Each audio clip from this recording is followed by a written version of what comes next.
Hammer Down Racing Report. And now your hosts, Scott Hammer, Ron Miller, and Jerry Keyser.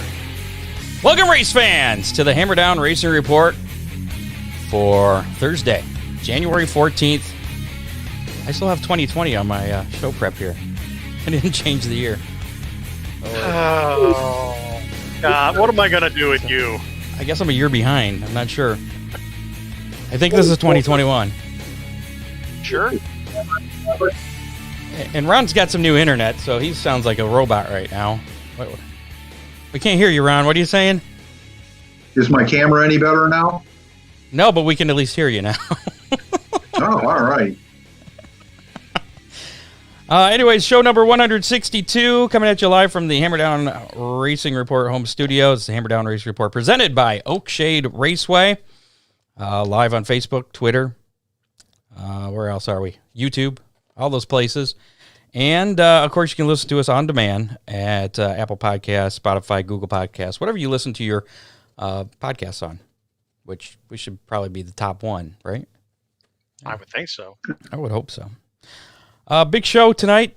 Before we talk about that, make sure to follow us on Twitter at Hammer Report. Follow us on YouTube, also on Facebook. We appreciate that.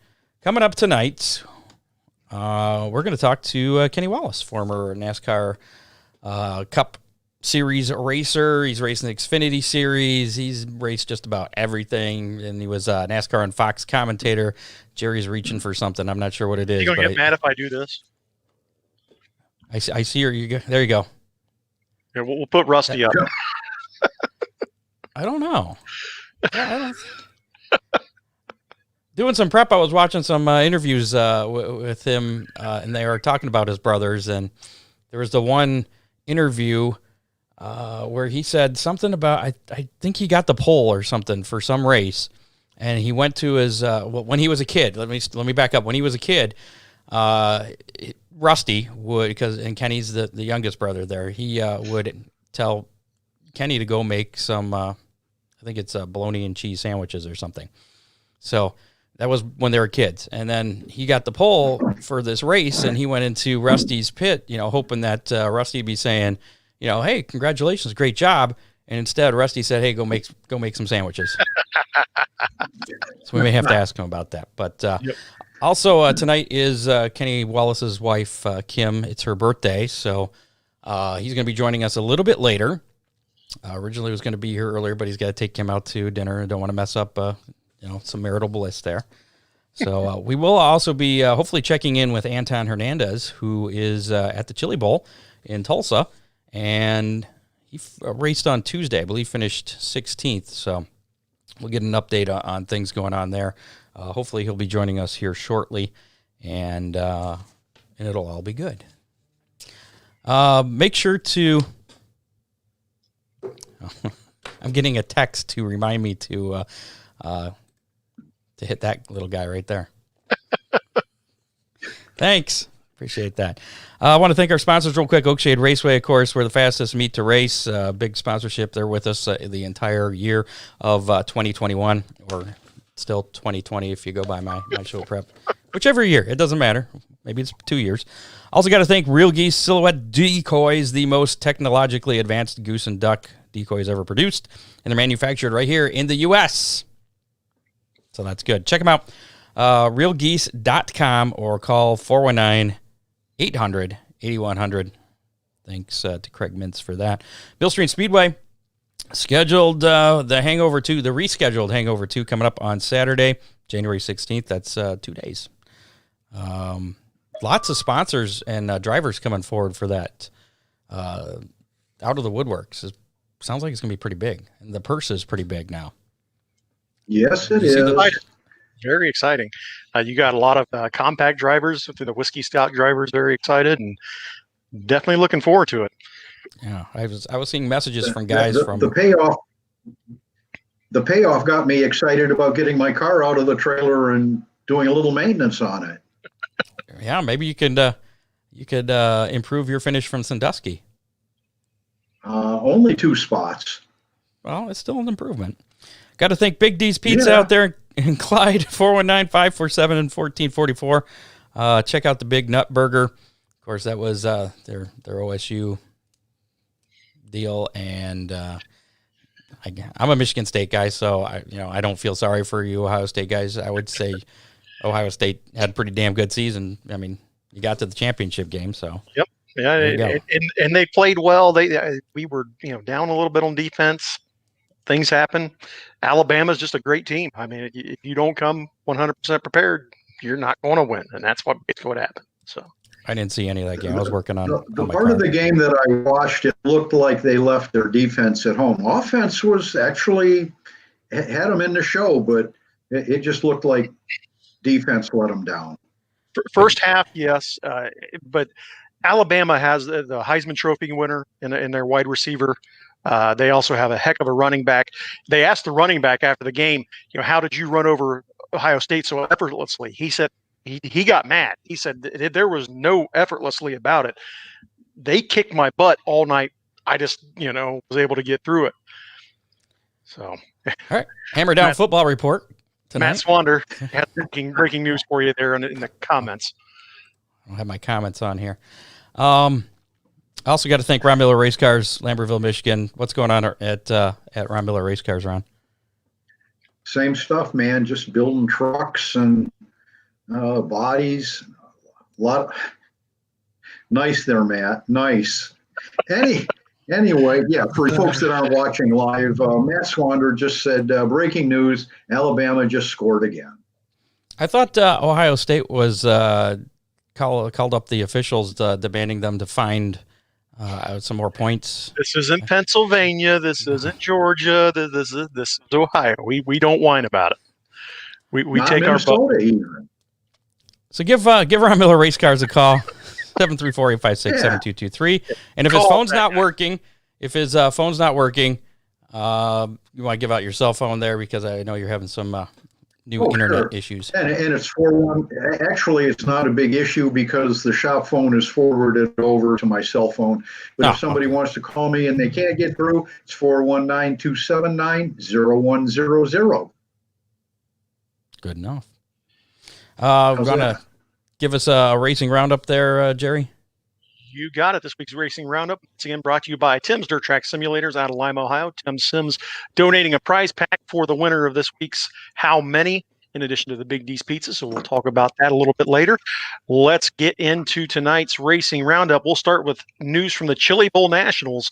On Monday, 18-year-old Cannon McIntosh won his second preliminary night win in the Cummins qualifying night at the Chili Bowl. With Tyler Courtney finishing second. Both of those guys are now locked into Saturday night's A main. On Tuesday, it was the Warren Cat qualifying night with Kyle Larson in the out of Elk Grove, California, in his number 01, picking up the win with Thomas Mesereau in the 7X coming home second. Those two locked in to Saturday night's A main. They had the VacuWorks International Race of Champions also on Tuesday night. Christopher Bell picked up the win in that in the 84X with Cannon McIntosh coming home second in the Coons 71K. Kyle Larson was third. Rico Abreu notably destroyed his car during the Viroc race. So we'll talk about that again here in just a second. Chris Andrews was in action on Tuesday night at the Chili Bowl. He came home seventh in B main number 1, and Ludlow Falls, Ohio's Matt Westfall come home ninth in B main number 2. Those two will be locked into feature events deep in alphabet soup on Saturday. On Wednesday night at the Chili Bowl, it was a Circle City Raceway qualifying night. Rico Abreu picked up the win with a brand new car after destroying his ride at the Viroc race on Tuesday. Alex Bright out of Collegeville, Pennsylvania, in the Malloy 25X came home second. Those two guys are locked in now to Saturday night's A main. They are underway currently at the Chili Bowl tonight. Heat race is underway. Looks like Zeb Weiss picking up a heat win. Buddy Kofoid also picking up heat race number 2. Chance Crum out of Snohomish, Washington, picking up a heat race win. Spencer Baston picking up heat 4. Jeffrey Champagne out of Westfield, Massachusetts, picking up heat 5. Christopher Bell starting on the pole and winning heat 6. Brady Bacon, so far the hot hand, starting 8th in his heat race and making it all the way to the front in heat race number 7. So he ought to be point man. But Steve Buckwalter also having a great run in heat race number 8, starting 6th and finishing 1st in heat race number 8. Preliminary nights will finish off tomorrow night at the Chili Bowl and the Driven to Save Lives qualifying night. Notable guys in action tonight: Brady Bacon, like we talked about, Logan Seavey, Buddy Kofoid, Christopher Bell. Tomorrow night, Justin Allgaier in action along with J.J. Yeley, Ricky Stenhouse Jr., Casey Kane, and the 2020 All-Star Circuit Champions champion Aaron Reitzel also in action tomorrow night. Then Saturday night will be Alphabet Soup. We'll see how these guys can do with that. The Wild West Shootout was in action at Arizona Speedway with Jonathan Davenport picking up the win on Saturday night by beating all 40 laps, winning $5,000. Rusty Schlake got caught up in an accident and didn't finish. He was scored 21st. Ricky Thornton Jr. won night number 2 on Sunday when Rusty had another incident, suffering a flat tire and finishing 22nd. Davenport was back in victory lane last night. Rusty finished 16th. The series continues Friday through Sunday at Arizona Speedway. In Western Australia, Sprint Speed Week, Brock Zierfoss won a pair of 410 sprint features on Saturday at Perth Motorplex. It was his 3rd Speed Week win. And that'll do it for this week's Racing Roundup, brought to you by Tim Sims. I think you need more. I always need a little more.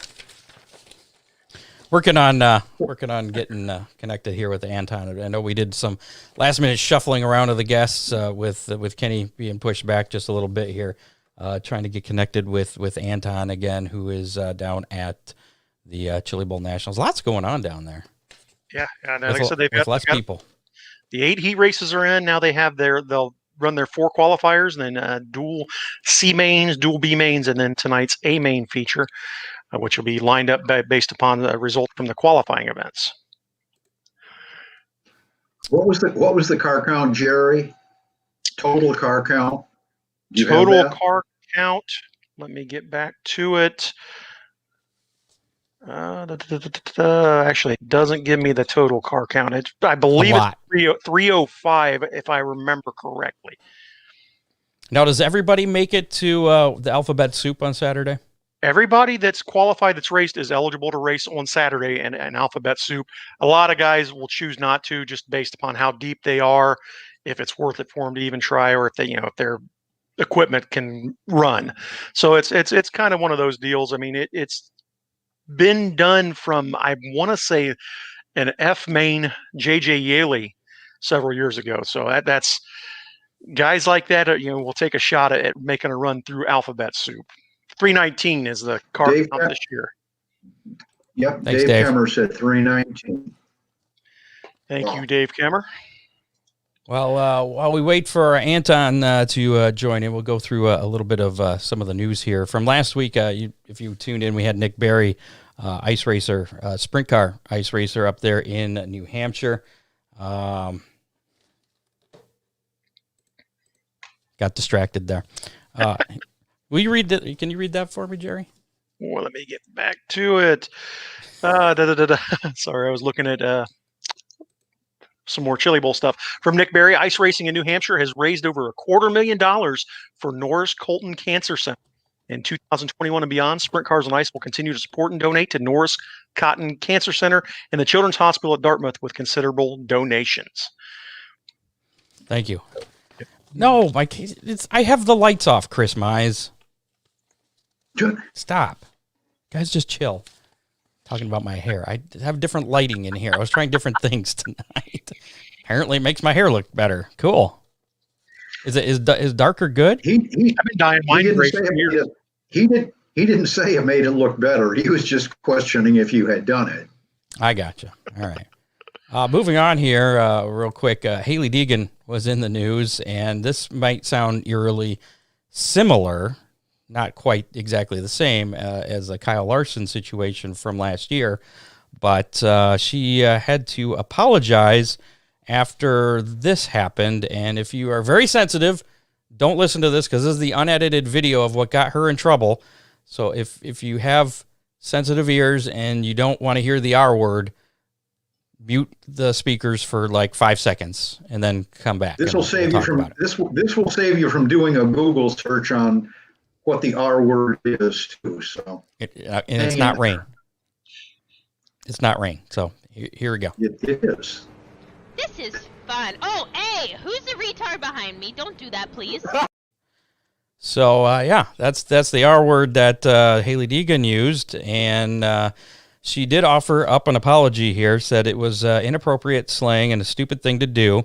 I apologize to everyone who was offended by it. There's no excuse for it, and now I know I have to do better for my sponsors and my fans, and now she has to go through the sensitivity. I don't think she was actually suspended, but she does have to go through sensitivity training there.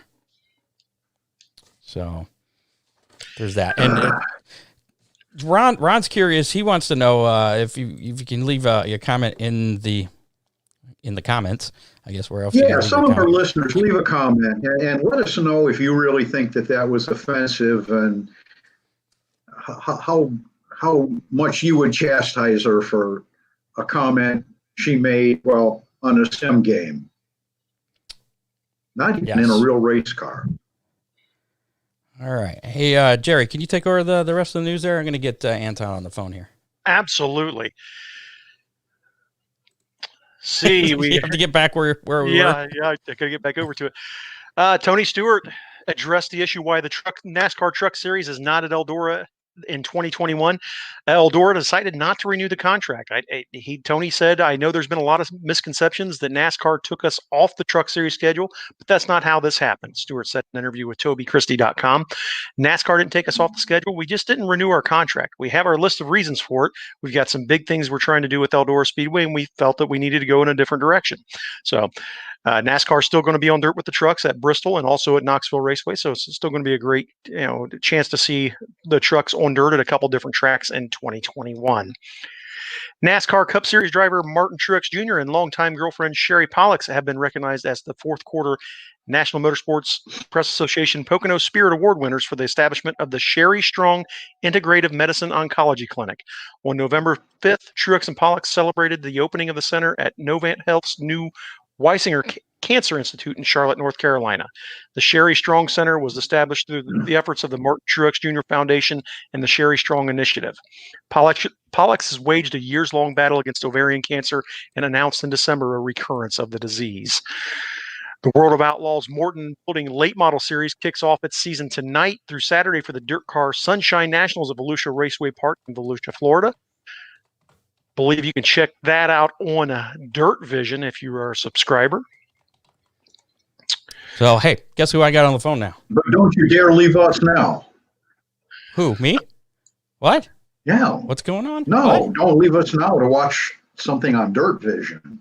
Oh. Yeah. Oh, don't take off to go watch the races now. But you can have them in the background. But just listen in. You don't want to miss this show. So, Anton, Are you there? Yes, sir. All right. I had you up. You were just very quiet listening to these guys talk here. Yeah, I was just hearing them chitter chatter. It's all good though. All right. Jerry mentioned earlier that this show is organic. It doesn't suck. We're just organic. Let's kind of do things. That's fine with me. Seat of our I like organic. All right. Anton Hernandez. We've talked to you a few times. You're a sprint car racer, midget. I mean, I don't know what you haven't driven, but you got a last minute ride for this year's Chili Bowl Nationals. Why don't you start off? Tell us how that came about. So basically, after the shootout, I was like, man, I really want to run the Chili Bowl. I don't have a ride yet. So I started hitting some people up, and I called Brad Smith. He's with Velocity. I was like, hey, man, you think we could try to find a ride, or you could help sponsor me a deal? And he said, hey, yeah, let me make a few phone calls and call you back. And I was like, all right, cool. So as he was doing that, I was hitting up a few car owners, and turned out that we were hitting up the same people. And it's funny, Flea Ruzick was the main guy. So he's like, hey, man, hit up Flea. He's interested. So I hit Flea up, and we talked about it. He said he's down. He told me his situation, and I got a few of my sponsors going in and got it ready to go in about 5 hours. Nice. How tough is that to to have a last minute deal like that, as opposed to being just not having that to worry about going into the Chili Bowl Nationals? Yeah, well, in the past, we've always had a ride maybe like a month or 2 or 3 before the deal, or even earlier. But yeah, it was just one of those deals where I just called a few people, and I just kind of got lucky. They were fortunate enough that they were able to help me out, and we had a car available still, and it just all worked out fine. So how did you do in the shootout? We did decent. We didn't make any A mains, but we ran well in the B mains. We kind of struggled at the beginning with the heat races.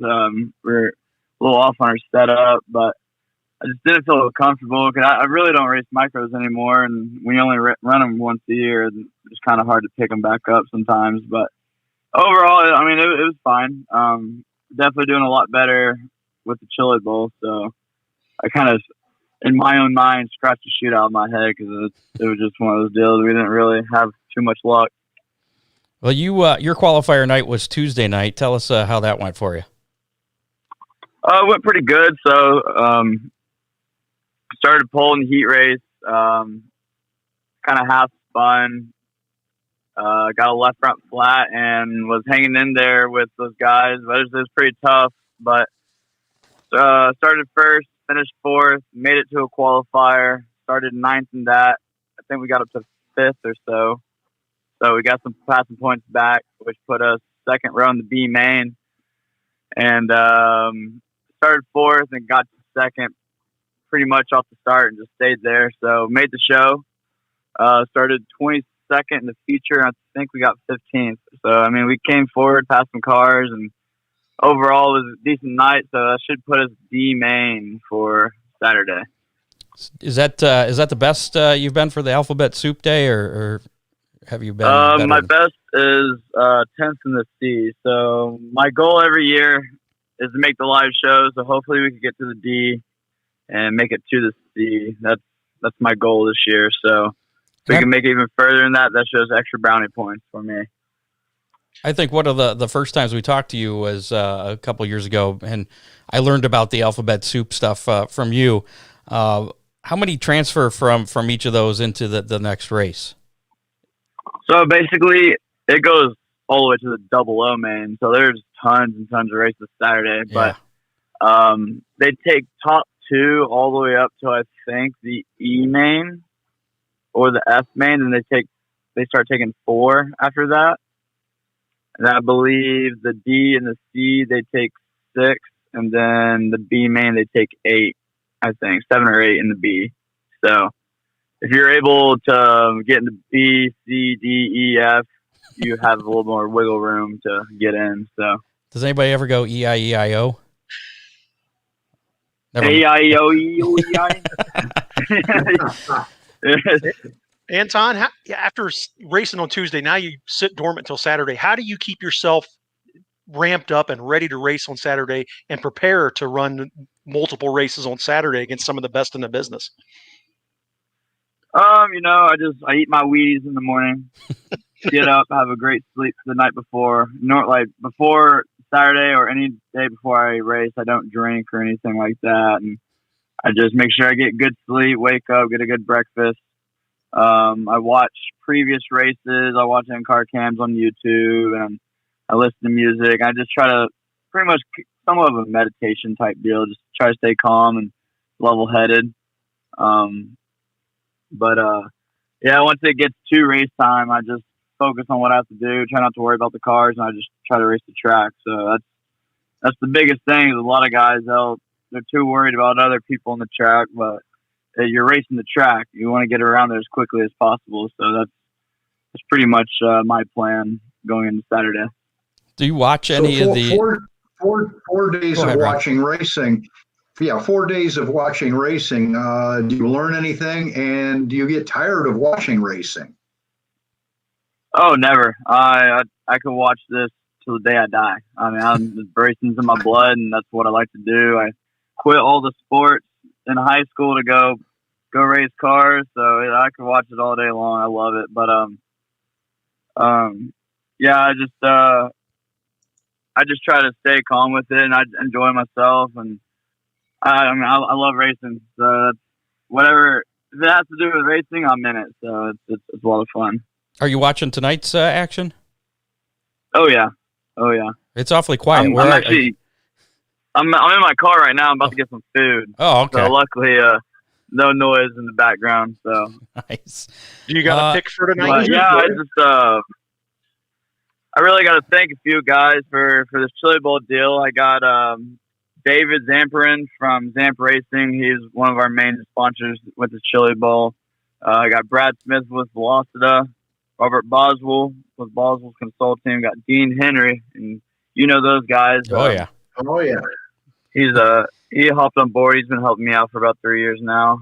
We got Troy Morgan. We got the Lowry family, Rich and Tracy. You want to say hi to them, and also we got Billy Potts. So if it wasn't for those guys, I wouldn't be here. I'd probably be sitting on the couch. But really want to thank those guys. I'm glad we're here. Also want to say hi to Ken and Margot over in Indiana. I know they're watching, so say hi to those guys too. So How weird is it racing there with the reduced crowd?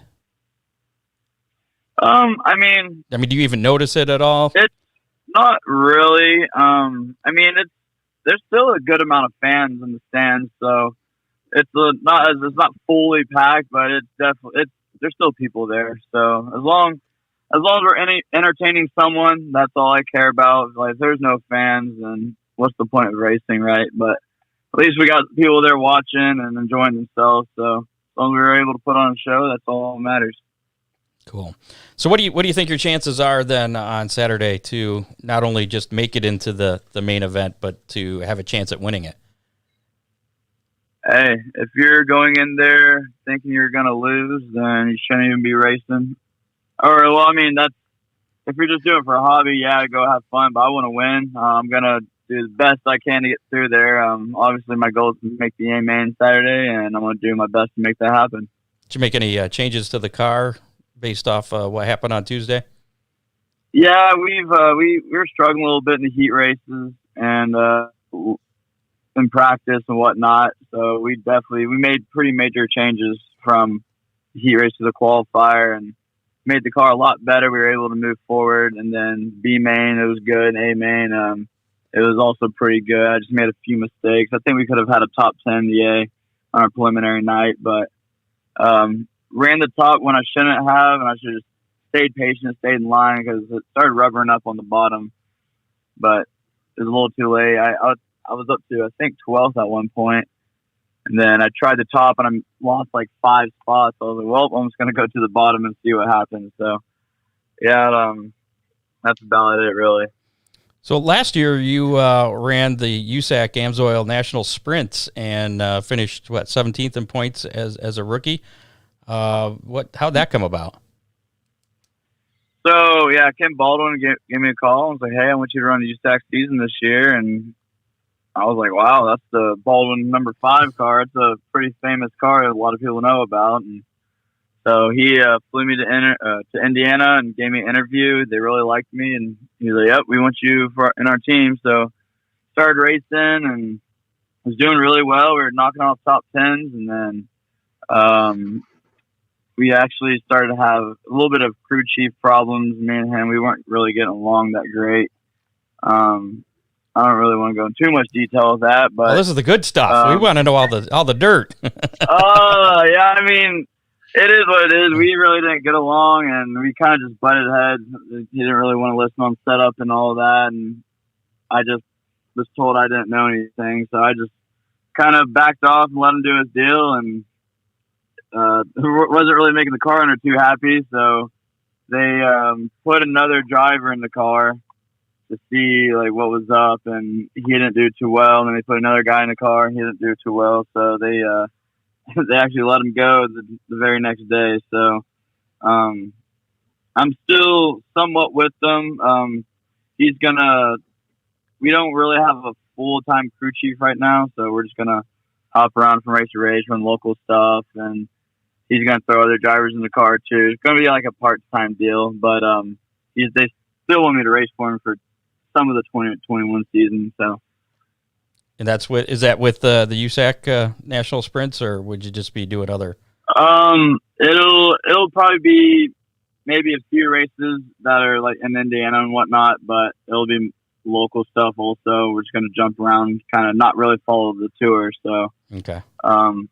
It'll be off and on. I'm not exactly sure what he wants to do. I have other offers on the table that I'm also probably going to do. So I'm gonna be racing just in different rides. So that's my plan for 2021. So at some point, you're going to be in a sprint car without a wing. You're going to be in a wing sprint car? I'm gonna get into anything I can. Okay.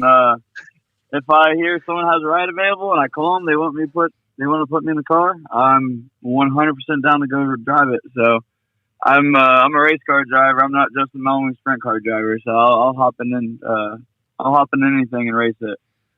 All right, man. Anton Hernandez, good luck on Saturday. Let me ask you this final question. Who's your pick other than you for this year's Chili Bowl champion? Is it going to be Kyle Larson repeating? Is it going to be someone else? I mean, finishing second to you, man, obviously. They'll be finishing second to you. Who's going to finish second to you? That's the question. I'm kind of looking at Christopher Bell. He's looking really good right now. He still has the rest of tonight to run, but if he's able to lock in to the A main on Saturday tonight, then I think he has a big chance to win it. That Race of Champions deal, he was smooth. He was real quick. So, I don't know. Larson will also be quick. It's going to be between one of them. I'm going to go ahead and go with Bell. So, that's my pick. All right. See, he'll finish second to you, obviously, because you're going to beat them all. Yeah. Yeah. Yeah, exactly. All right, Anton. I'm going to come from the back of the air. Good luck on Saturday, and hope to see you maybe somewhere around Northwest Ohio in sometime this summer. Yes, sir. Well, I appreciate you guys having me, and hope you all have a great night. All right, you too. All right. See y'all later. All right. Bye. Anton Hernandez there joining us from Tulsa in the Chili Bowl Nationals. So Bell won his heat tonight by 6.4 seconds. But he started on the pole. He has one of the best cars there. It's hard to gauge. I look at Brady Bacon, who started on the tail of his heat and won it. So that's what I'm excited about. I'm anxious to see how Brady Bacon does the rest of this evening. All right. Ron looks a little frozen there. Oh, nope, he's moving. We're good. No, I'm good. Okay. It's not that cold in here. I'm not frozen yet. So last week's, we're going to jump ahead here just a little bit. We'll give Kenny maybe a couple more minutes here to join in. Still waiting on Kenny Wallace again. He forgot it was his wife's birthday and had to take her out to dinner tonight. So don't want to rush him too much. Forgetting your wife's birthday, that wins a lot of points. Yeah, maybe I shouldn't have said that part. Maybe I should have. He forgot that he had to do something. But last week's How Many was who's going to win the first night, Monday night, the Chili Bowl Nationals A main, and we went with the car number, and Jerry's rocking away. I'm not sure what's going on there, but that car number was 71K, and Jerry's back. He's got something in his hand. Oh, he's got some stuff to add to the prize pack. Okay, this is for last week's winner, right? That's correct. Okay. So that number was 71K, and of course, you heard Jerry mention earlier, Cannon McIntosh was the driver there in that 71K, picking up that win, and that would make me the show winner because I picked 9, and everybody else picked lower numbers, so we're going with the closest number. So yeah, but we actually had someone pick the exact number, J.D. Smith. He is the winner. He gets a Big D's pizza. And what else there, Jerry? Got a prize pack from Tim's Track Simulators. Got General Tire koozie, all kinds of General Tire stickers, some Hoosier Tire stickers, super clean stickers, all kinds of goodies courtesy of Tim's Dirt Track Simulators and all those fine sponsors. So congratulations, JD. Just send us a message on Facebook. Give me your address, and we'll get that mailed out to you ASAP. Or he can pick them up at Millstream Speedway at the Hangover, too. That's correct as well. Let us know what you prefer. We'll be there to hang over to, and you can pick them up there, or I can get them mailed. Either way. All right. And this week's How Many? Do we have another prize pack for this week's How Many, or was that just last week? I do not have one this week, but I'm sure we're going to have more stuff from Tim throughout the season. He's got all kinds of goodies, and not just the stickers and stuff. He also runs a souvenir trailer with T-shirts and things. So I I promise you we will have more from Tim in 2021. Very good. So this week's how many? This actually has to do with Millstream on Saturday, as we were just talking, the Hangover 2. Woo-hoo. And I forgot the word many in it. How many races, including heats and features, will Dan Dittman win on Saturday? You may recall he dominated out at Sandusky Speedway on January 1st, the Hangover 1 race. Picked up both feature wins. I'm pretty sure he picked up the Moonshine win. I'm not sure if he picked up the heat race. Did he win the heat race in your class, Ron? Yeah. He started on the point, remember? Well, okay. I thought that was the feature. So Yeah, Chris Mize he says it started was on the 4. point. He started on okay. the point of the feature by virtue of winning the heat race. Got it. Okay. That makes sense. It was a straight up start. So he won 4 races that day, so that he could win 4 races at Millstream. That's the top of the line number. Or wait, actually, I don't know if Chris Mize was saying 4 that he won, or if that's Chris Mize's guess for how many he's going to win.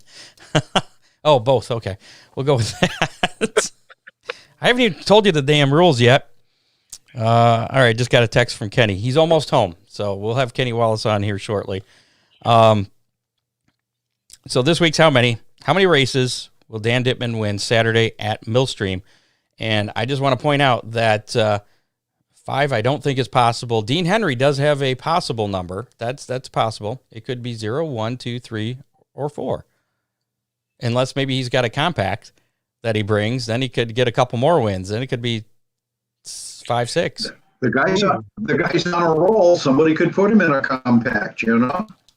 Yeah, speaking of which, there is a bounty on Dan Dittman. We'll talk about that here in just a bit for the Hangover 2 on Saturday. But if you want to try for your chance to win that Big D's Pizza, go ahead and put your guess in the comments. I see that a lot of people already have, and you can guess that you can guess the same number as somebody else. It's okay. Just you only get one guess. If you guess more than once, you get the black flag right over here. Get the black flag. Eat your heart out, Matt Swander. Look at me wave that flag. Your job's in danger now. So you don't want that. So just leave your comment in the comments of our Facebook Live broadcast, and you can do so up until, we'll say, midnight on Friday. So if you're listening to us... make sure they know that in case of a tie, and obviously there'll be plenty of ties, the big wheel will determine the winner. Yes, that's what I was going to get to that. So if you say 2 is the number, then everybody that guessed 2 will be put on the wheel, and we'll spin it. We'll have to come up with a name for that or something. Right now it's just a generic wheel. The big wheel. The spare tire? Nah. No, it sounds like a fat person. The rotor.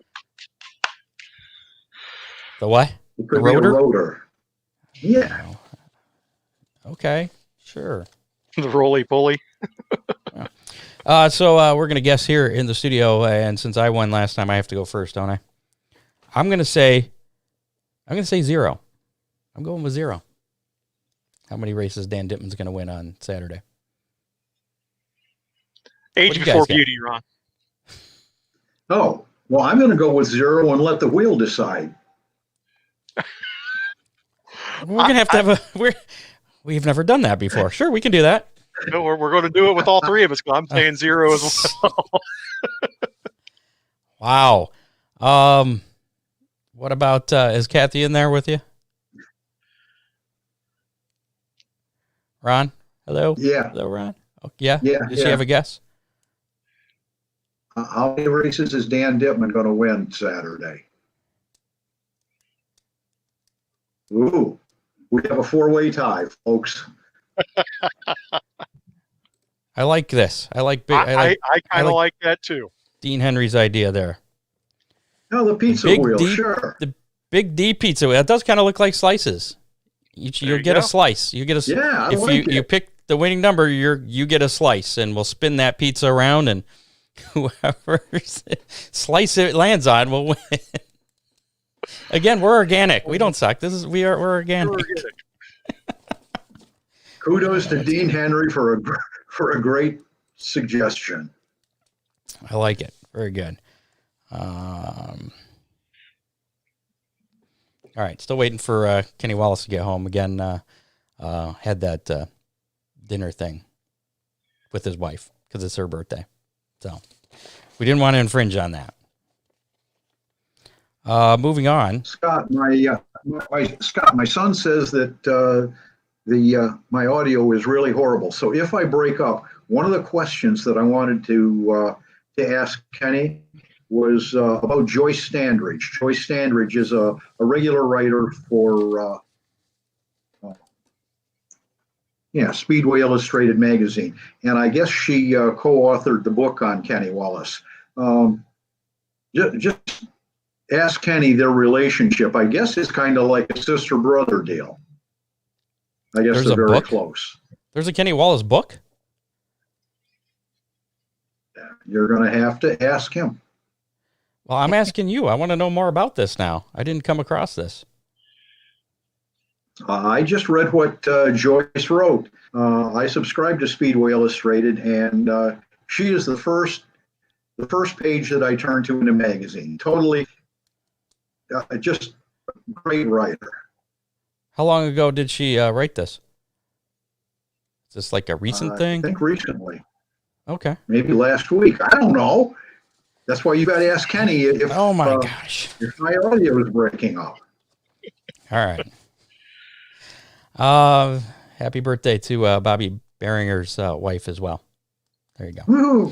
Yay! So Millstream Speedway Hangover 2 race scheduled for Saturday. That's upcoming race here. Whiskey stock, moonshine stock, and champagne stock. Same classes, same rules that were at Sandusky Speedway on January 1st. And you can check out the rules at millstreamspeedway.net. That's their website. Pits open at 9 a.m., main gate at 11, racing at 1. General admission is $12. I saw a rumor that people were saying that they thought that there weren't going to be spectators allowed. Spectators will be allowed. Just maintain your social distancing, wear your mask, and everything will be good. There will be food available in both the pits and the grandstand side. And I talking to Scott the other night, he wants to limit the amount of traffic between the pits and the grandstand side to kind of keep them as separate as possible. So if you're in the pits, try and stay in the pits. Don't go back and forth to the grandstand side and come back. They'll be shipping food over there. So it should be good. And it sounds like there's going to be a lot of cars. And I mentioned earlier, after last week's show that we did here, I got a call from John Young, who wanted to put up a bounty on Dan Dittman, who had dominated at Sandusky. He's putting up $100 to anybody that can beat Dan Dittman in the moonshine stock feature. And he has to finish on the lead lap. That's the only stipulation. And that is because, he doesn't want you to win because you either A, wrecked Dan Dittman, or he fell out because of mechanical problems. He's got to be out there racing. So I asked him, say Dan Dittman's running third, and you and the guy is racing for the lead, and you come up on Dan and are about to lap him. What do you do then? Do the two cars just kind of slow down behind Dan, not want him to lap him? I mean, that could be interesting. That could definitely. Yeah, but I don't think that's going to be an issue. I don't. Not unless he puts slick on to try to collect that bounty. That's the other bounty, the slicks. So if any of you asphalt guys out there, and Ron, I don't know if any of you asphalt guys have talked to you and said, hey, should I do this bounty or not? I haven't talked to anybody, but it'd sure be interesting. And it's really going to all come down to track conditions, Scott. Yeah, so bring your slicks if you're an asphalt guy, because if you can win, I believe it's the moonshine feature on slicks, and it's a dirt track, so I don't think it would work real well. But only if it took a lot of rubber. It would have to be really, really rubbered down for that to. So that's an unlikely. I mean, that should be a bigger bounty, I think. There, I don't know if that's worth $100, but it's there. Just putting it out there. That if you can win and you're running slicks, then there you go. So, yeah. Again, $12 general admission, and I think that's it. And again, Scott, talk about the increased purse across the board. This race is paying very, very well. Yeah, let me see if I can pull up the latest. I think the champagne class is $75 to start, $750 to win. I forget what the moonshine was. Moonshine is $70 to start, and I believe it's $450 to win. But let me see if I can pull this up. Quick update from the Chili Bowl. C main number one is. Wait. Oh. Wait.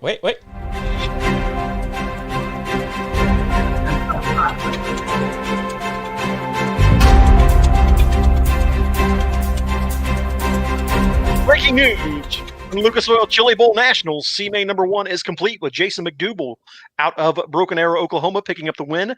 Tanner Berryhill out of Bixby, Oklahoma, coming home second. They will move on to tonight's one of two B mains. Still got C main number two coming up. Notable names in that one include JT Imperial, Marshall Skinner, Ryan Ellis, and Joey Brazil, also involved in a C main number two yet to come. So this is version 3 of the payout and it's kind of hard to read there.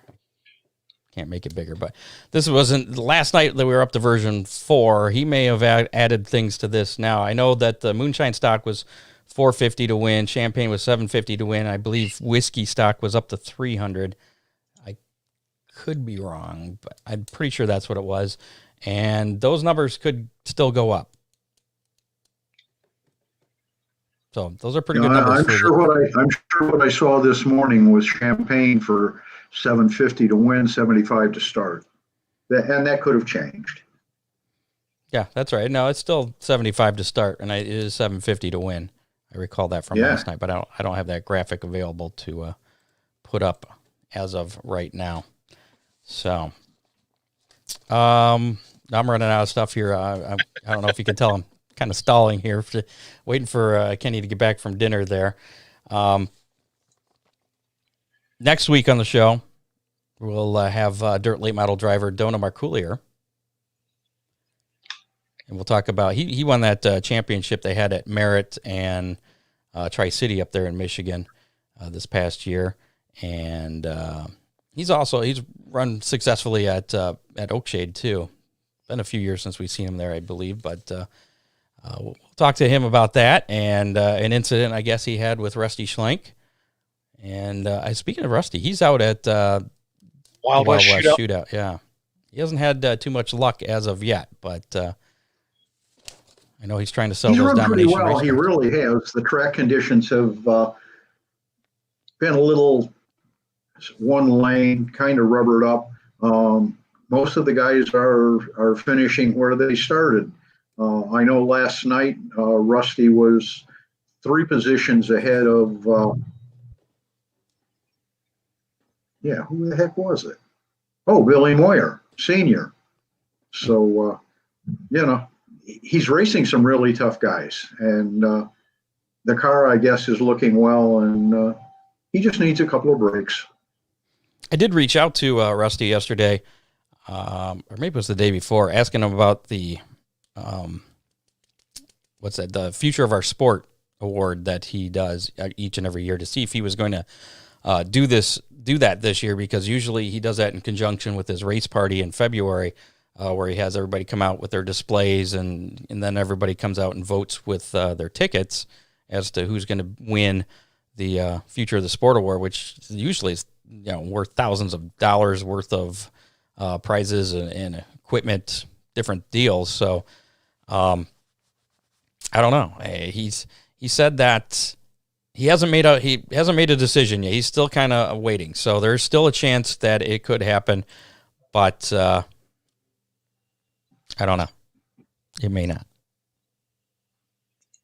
So there you go. Amazing, isn't it, Chris Mize? What's Chris Mize talking about? Oh, he just said all of us with political opinions seem to have bad connections. Yeah. we're being punished.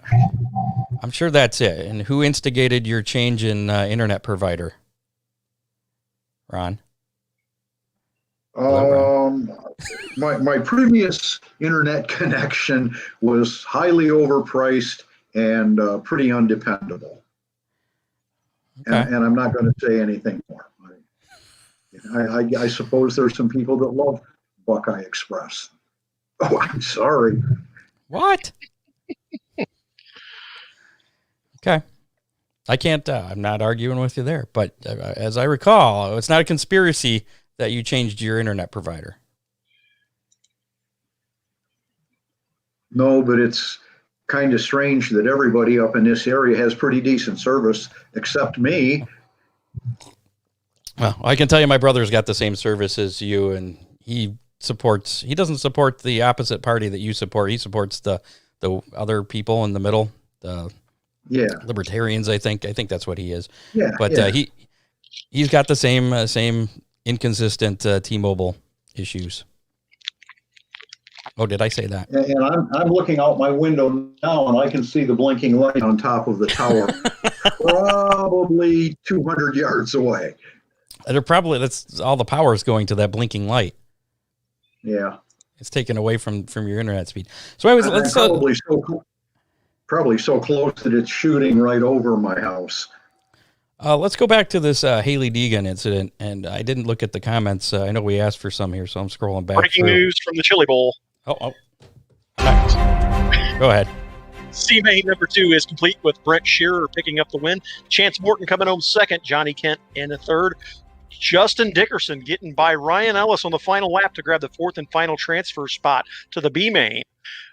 Looks like Ellis, Marshall Skinner, Merle Sherb, Sean Chappell, Sean Quinn, Zach Milliken, JT Imperial, and Joey Brazil will see their nights ending, and they'll go deep in alphabet soup on Saturday. All right. Back to the... Matt Swander sent some breaking news as well. I don't know if you guys have seen that. Jordan Conover is looking at possibly selling the stock car that he dominated with in 2020 and 2019. So if you're looking for a great ride in a stock car, get a hold of Tim Jordan Conover. They I believe they're asking $12,000. That's everything minus transmission and seat, if I remember correctly. Engine, transmission. Right. We'll send the bill too for the advertisement for that. So back to the Haley Deegan thing. Well, we wait for Kenny here. Let's see. We got Chris Mize, Country of Wins. There's a podcast I listen to that it basically says that I kind of agree with. We become a country of assholes. Everybody's an asshole. Not everybody, but there's a lot of them out there. I don't know. But I don't know. That has nothing to do with the Haley Deegan thing. But she made those comments, and she like. I don't know. I don't think it's as serious as the N-word that was used by Kyle Larson last year. It's still an insensitive word to use. I mean, and words, they change too. I mean, at some point, some of the words are okay to use, and then over time they become not okay. Kind of like the statues that were getting torn down. They were okay at one point in time, and now they're not. So it's I like Jerry, this comment Scott's though. Waxing political on us. I like this one from Chris. I can't imagine Chris Mize saying anything worse than that. Roddy Schroyer had a pretty good comeback too. Oh, what did he say? I've said worse about Ron when he drove through my quarter panel. Yeah, but the question is, who finished ahead? Well, obviously he was he was ahead of you for you to be driving through his quarter panel, right? I was on my way. I was in a hurry. He was holding you up, huh? He was blocking, yeah. Okay. So, I mean, it seems like we're in a cancel culture. Yeah, I'm waxing Kenny needs to get on here, so I stop talking like this. But, it seems like everybody's easily offended these days, and she probably shouldn't have said that, but I mean, I don't think she meant it. The intent, I think, is the part that gets lost in a lot of that. Kyle Larson definitely shouldn't have said what he said, but I don't think he said it to be racist. Go ahead. That's it. I don't think that was his intent to be racist. I just think that was a slang term that a younger generation uses. And it's not right. I'm not justifying it all. Listening to her audio, it almost sounded like she was laughing about it. Like she didn't take it seriously. But I don't. Yeah, I think the audio at the end. There's somebody. It's sim racing. How serious can you be about it? Good Lord. I mean, some of these guys are racing for money. I mean, they're $2,000, $3,000, $4,000 to win for sim racing. So, I mean, some of it is getting very serious. It doesn't seem like that when she was racing. It looked like that was just a for fun deal. But that's part of why, iRacing, they charge for a subscription. They charge to, for you to buy the tracks because they want you to take it a little more serious. They want people to be able to go in there and have fun, but they want you to enjoy it too. They don't want you just getting punted by, a 6 or 7 year old who has no experience at all in racing and just goes out and drives backwards on the track or something. So one of those, that deal I kind of understand, but at the same time, I don't think she was being malicious in any way, shape, or form. God knows we've all said some things The difference is now that everything is so out there. I mean, you got Twitch, everybody's live streaming. I mean, everybody sees everything that you do. Everybody's got cameras on their phones. I mean, there's nothing. It's not like when I was growing up in the 80s and, we were outside playing football in the front yard. Nobody's going to film you if you said something you probably shouldn't have said. But and these guys definitely are under the spotlight because, Haley Deegan, up-and-coming female racer, and everybody's watching her. Yep. Kyle Larson at the top level of NASCAR. I mean, these guys have a lot of eyes on it. I almost would not want to be in their position just because you have to be so careful. Look at what all Tony Stewart's gone through over the years. He totally has a hot temper. But if that was, say, just for an example, let's say Sean Dancer drives a number 49 sprint car out of Delphos, Ohio. He's not going to make national news if he gets into it with another driver, or if he says something, out of line in an interview. But because it's Tony Stewart, it's national news. He gets crucified. It's not fair. These guys, because they're good at what they do and have made it to the top level, that they get, beat up for, saying stuff that, the way they were raised. I mean, we've all, I know we've all said things like, that we don't necessarily, we're not necessarily proud of, but yeah. Agreed. And I think it's I don't. It's tough. It's such a tough subject, but you got to consider the sponsors. They don't want to be associated with anything negative at all. So I mean, that's a big thing to consider too.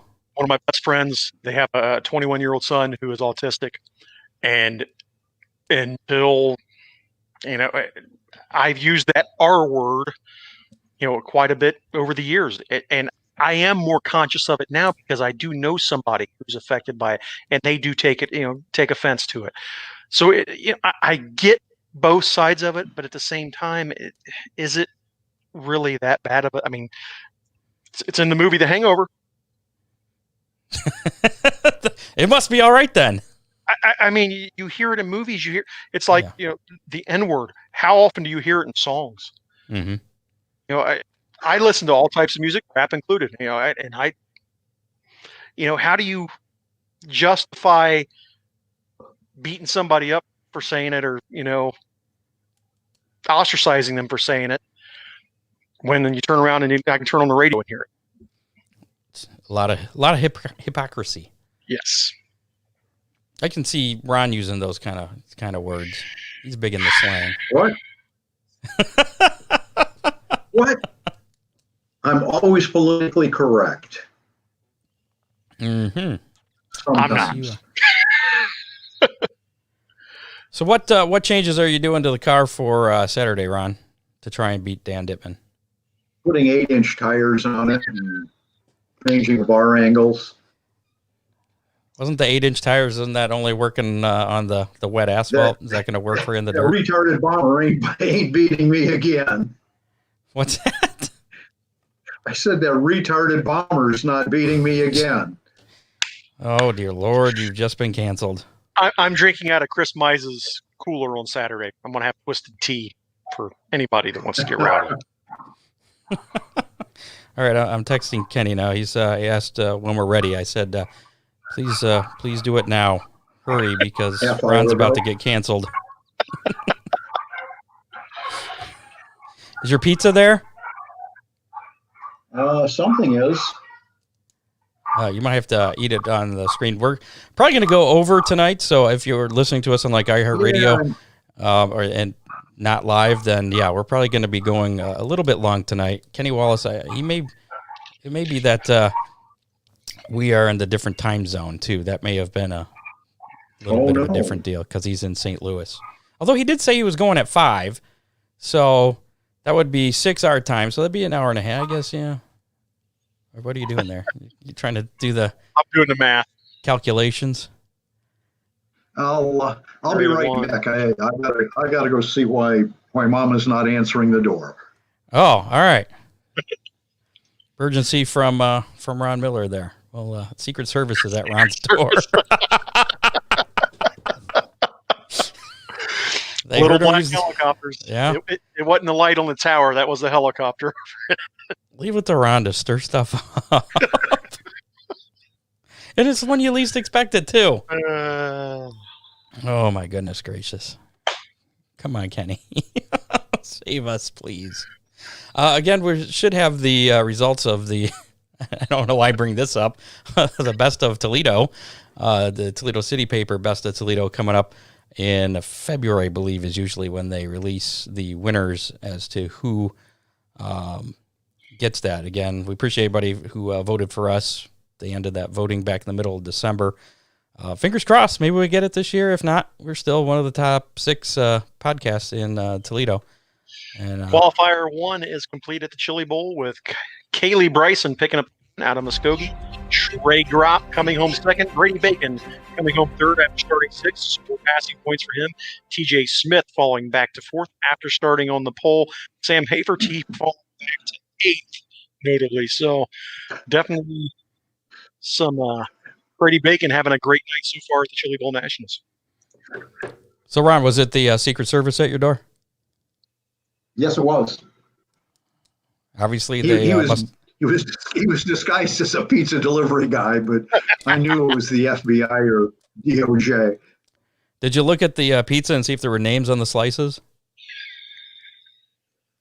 There was a funny face on one of the pepperoni. I don't know. Matt Swander wants to know if there was any news on the Oakshade schedule as of yet. Last I heard, that's probably not going to be out till the end of February. If we do get any news on that, we will definitely be sure to pass that along. I can only imagine there's probably still a lot up in the air with the COVID-19 stuff and restrictions being in place. Before you can't really. As far as I know, I don't think they want to schedule any of the big shows with those restrictions in place, just because they won't be able to, have the crowd there. So they're kind of waiting. And who knows? The new president could lock us down for 6 months. Well, I know it's facetious, but Kenny Wallace, it throws another save question. Save us, Kenny Wallace. Kenny Wallace in the house, and I am not a mouse. Woo! Well, if you're going to bring up pictures, I'm going to too. Let me. I got my favorite Wallace. Which you got there? Let me see, Uncle Rusty. That's your brother. hold on 1 minute. Let me open this door up. Show that picture again. Show the picture. There you go. All right. I'm in my office, and when I close the doors, hey, that's God. That's God. That's God. That's what I call my brother. I love him very much, but I call Rusty God. Yes. He What's was up? my favorite Wallace when I was a kid until I got to meet you a few times. Now, obviously that changed a little bit. No. I love my brother Rusty so much. Without Rusty, I wouldn't have been anywhere close to where I got. I was back here in St. Louis, our hometown. That's where I live now. But I would have been stuck back here in St. Louis, and I was running ASA 1986. Rusty calls me up. He says, "Herman, you want to run the Busch Series?" And I said, "What is that?"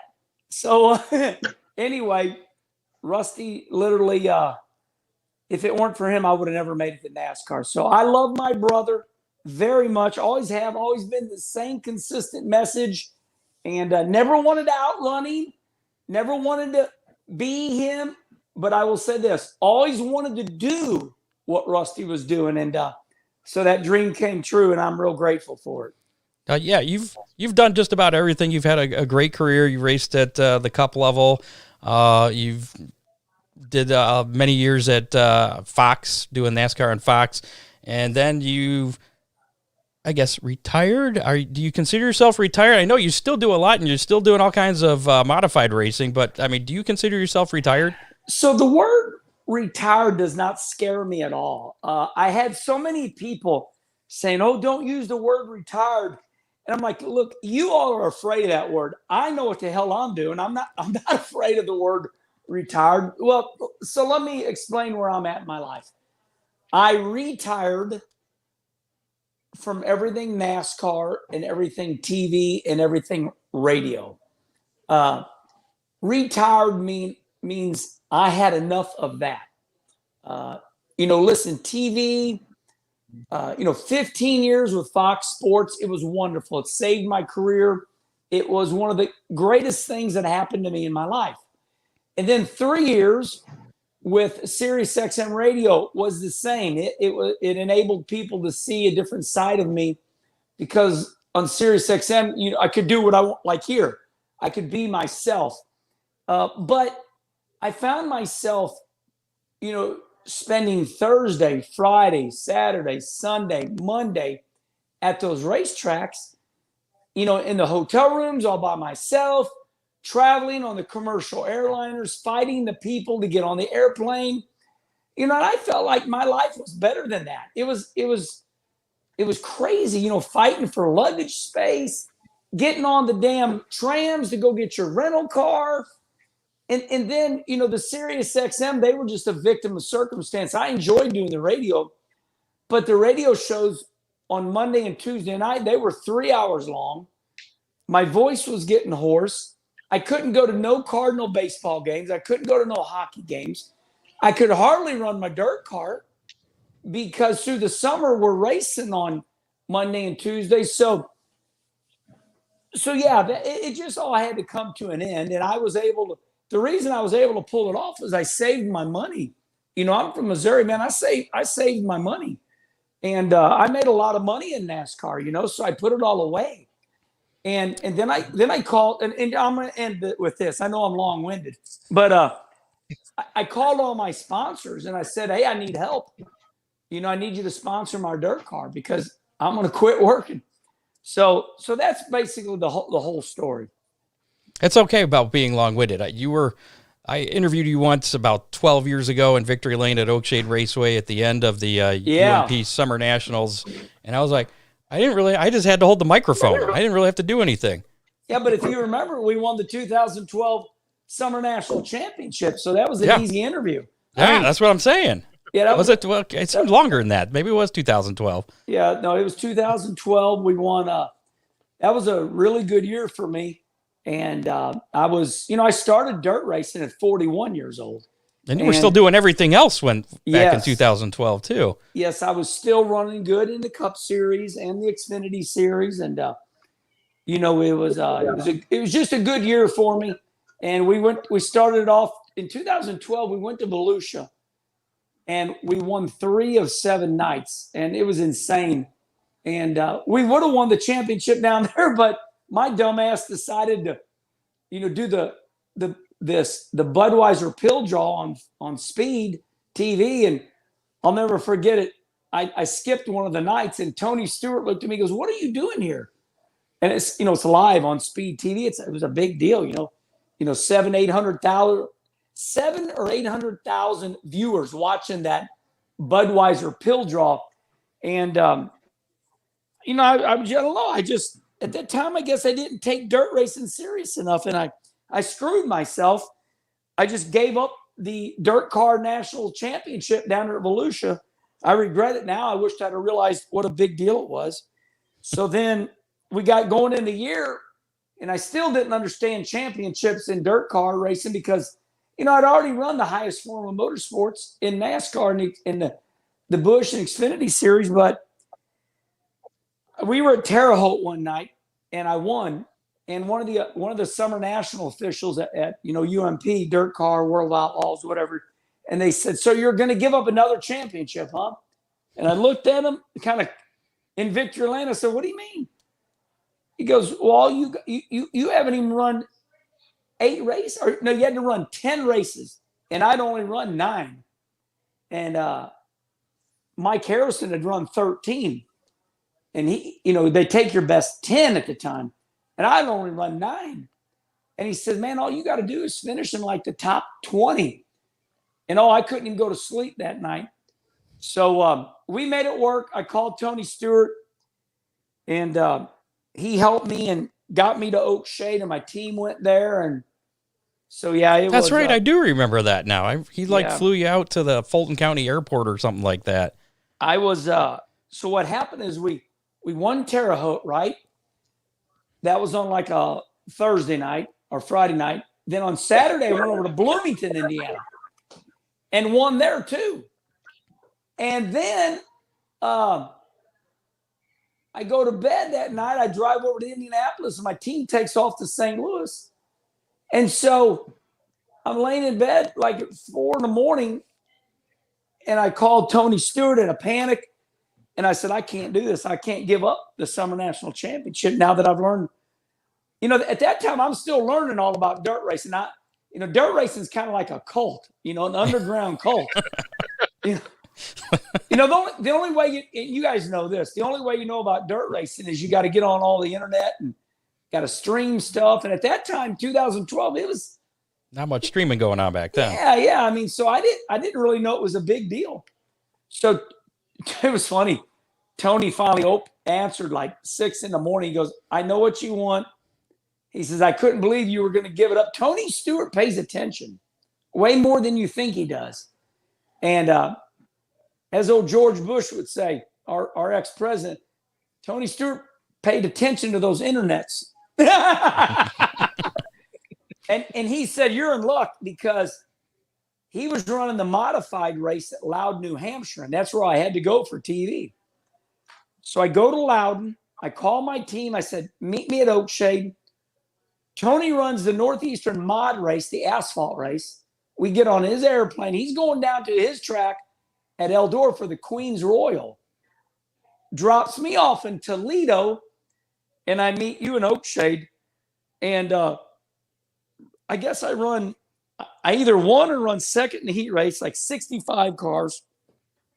I led the whole damn A main, and the caution comes out with like, I don't know, 8 or 10 to go, and I started pushing real bad, and I just stayed still, and I finished 5th, and Brian Ruhlman won the A main, and they said, "Kenny Wallace, right.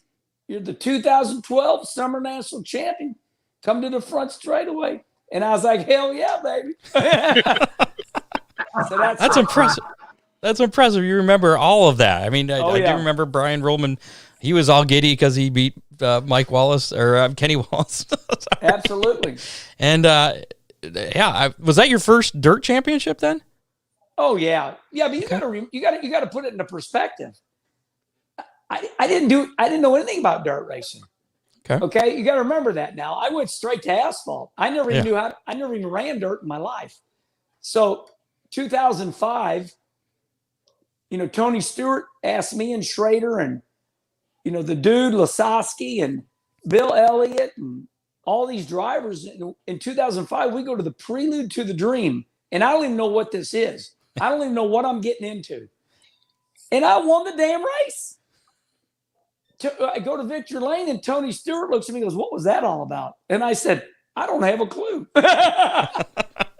And so I sucked so bad in NASCAR for a while that I guess I had talent. I guess I was in shitty equipment. And when I got to Eldora, I won the damn race. And that was a big deal. And then CJ Rayburn gave me a free super late model. We ran it like in 2006, 2007. We won a big super late model race at Cleveland. And then I just scrapped the late models. They're just ridiculous, too expensive. I just got rid of my late model. I said, CJ, take this late model back. It's crazy. And my buddies back here in St. Louis all ran these things called modifieds.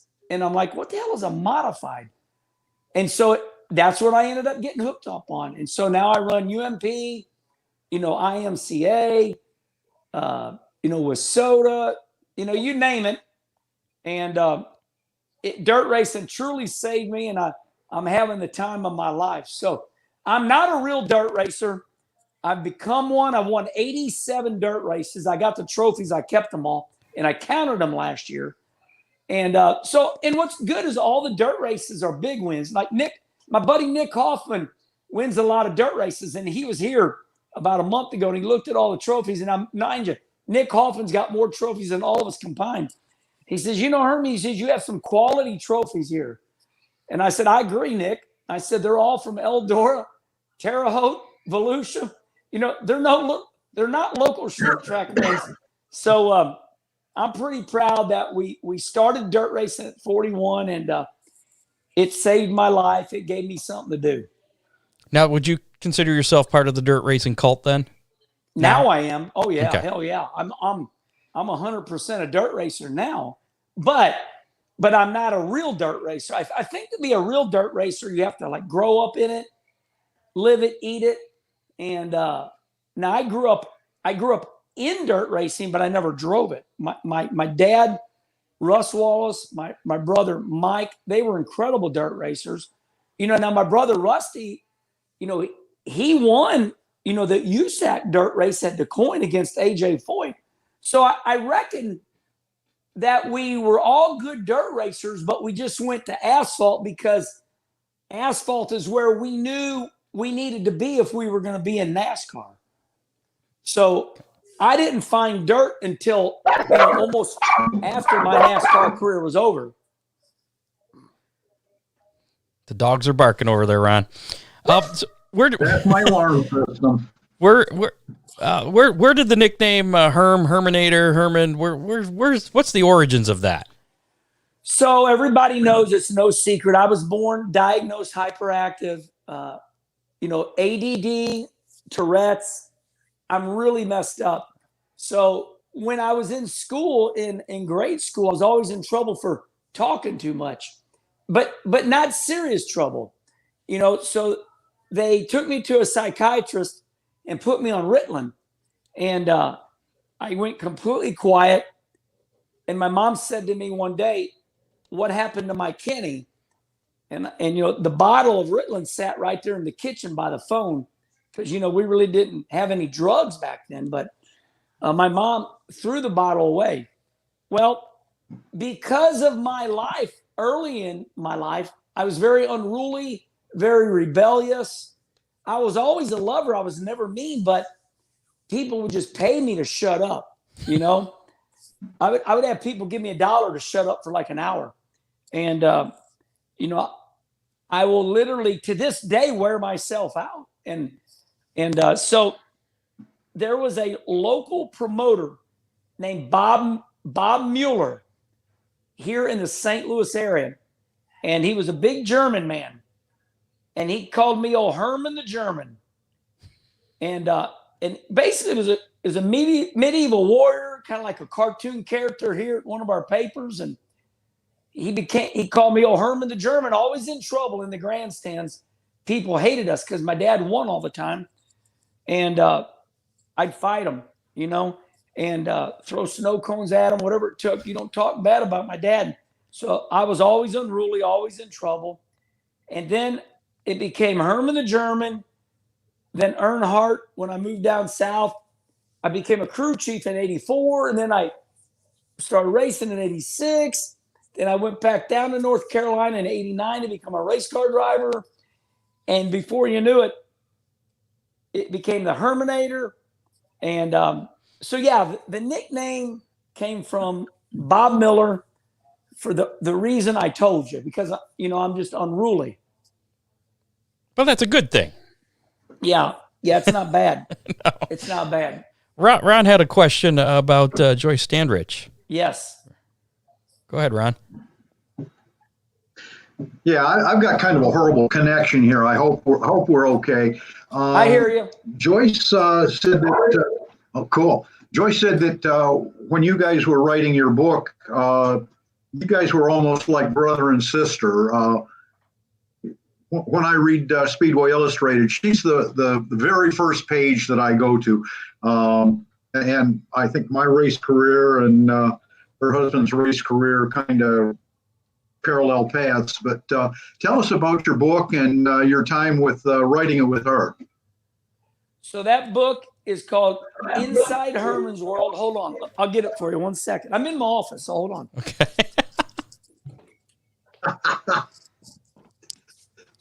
Inside Herman's World. I like it.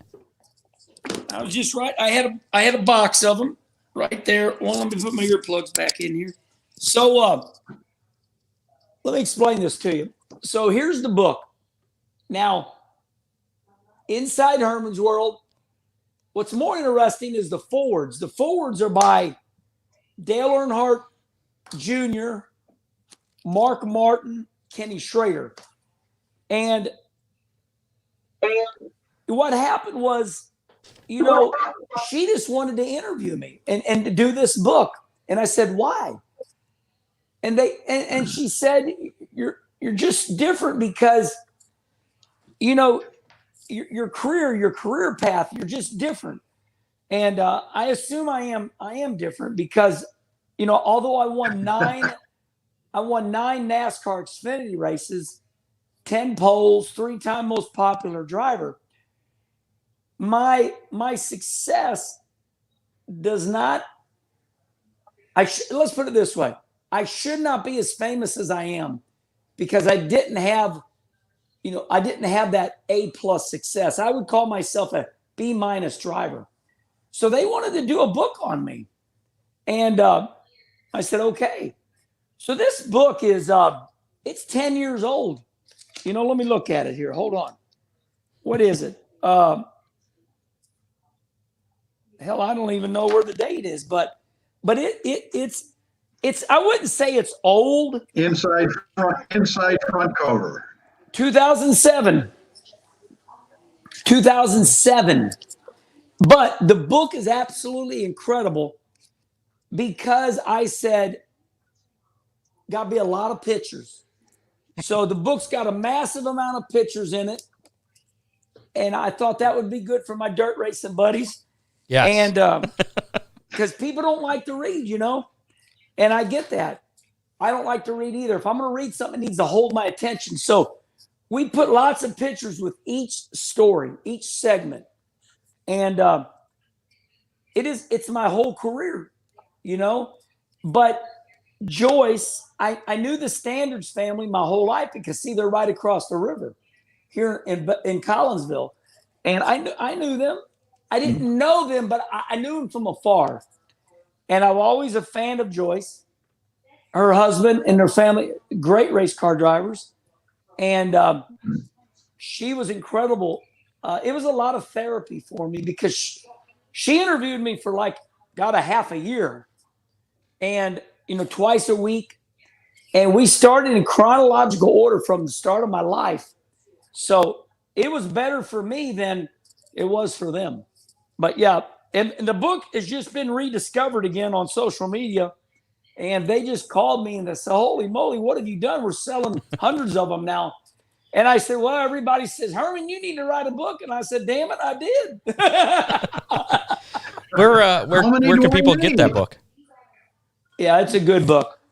Where can people get that? Oh, that's easy. Go to coastal181.com. So Coastal, just like on the coast. Right here. Coastal, hold on, right? See There it is. Coastal 181.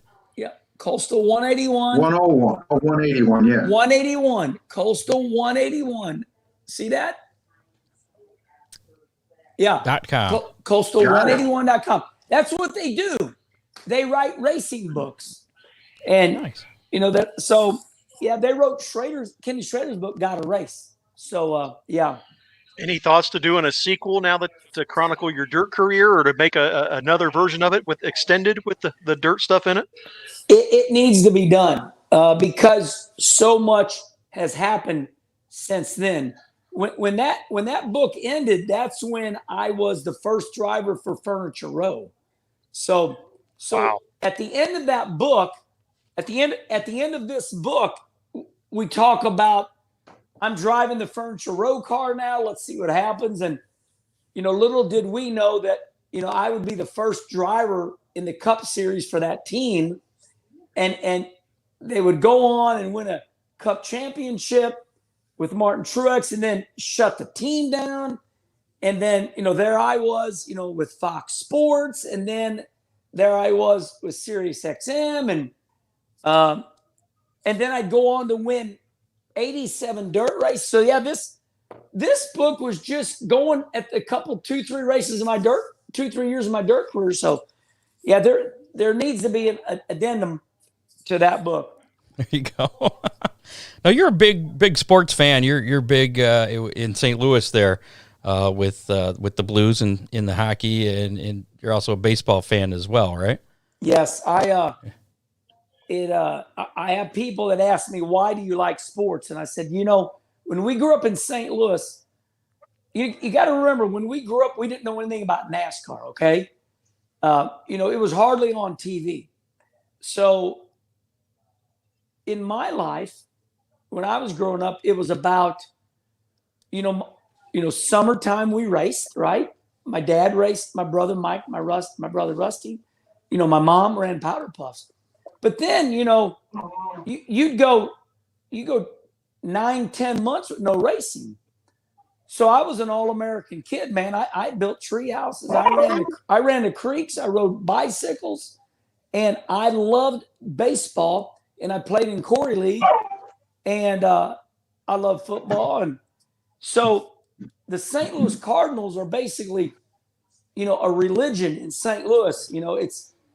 The Cardinals are a big deal because, we have two teams. We are the second oldest Major League Baseball team in Major League Baseball history. The oldest team is the Cincinnati Reds. Well, the Cardinals had two teams. We had American League and National League. The American League ended up just going away, and what you see now is the St. Louis Cardinals. So, in the 1920s, we won 3 World Series, and then we won again in the 60s. And, the Cardinals are, I know it's crazy to say, but they're just very old, and we grew up with them. And then, the Blues are kind of new. They didn't start till in the mid-60s, but we've always become a hockey town, and finally won that Stanley Cup a couple of years ago. And, in St. Louis, you look for things to do, So you go to baseball games, hockey games. You go dirt racing. We got a lot of dirt tracks around here. We got casinos. We got the zoo. We got, the gateway to the west. We got the Arch, the Mississippi River. We got a lot in St. Louis, Anheuser-Busch, the king of beers. We got a lot of stuff going on here. So I love St. Louis. I always run that STL logo on, my hood scoop on my dirt car. And I represent St. Louis. You had like a whole paint job of the Cardinals on one of your mods, didn't you? Yep, 2007. Yeah. They made me pay them $1. And they made you pay them? Yep, $1 because what's trademarks. Sad, what's sad is the Cardinals don't own the rights. Oh, Major League Baseball owns the rights to all teams, so they knew all about me.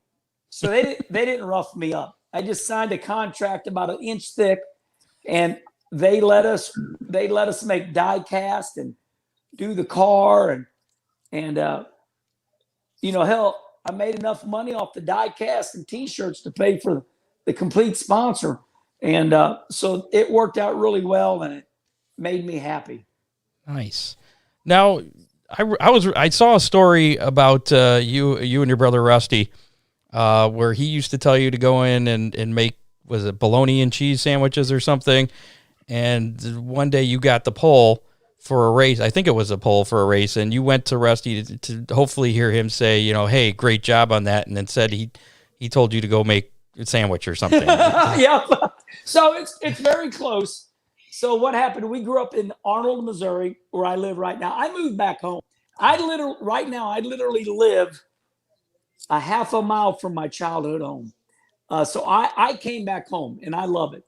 And so when we were kids, we were under middle class, very under middle class. So like everybody else, we were next to poor, and we ate, bologna and cheese sandwich with mayonnaise or Braunschweiger and cheese. Well, back then we'd be out in the garage. You could if you put 2 race cars in our shop, you could hardly walk around them. But Rusty would always bitch me out and say, "Go make us 6 sandwiches, damn it." So I'd begrudgingly go into the house, make 6 sandwiches, and you'd have those. Back then you didn't have sliced cheese. You just didn't. You had block cheese. So we had a slicer, and you'd slice the cheese off. And because now imagine I'm hyperactive.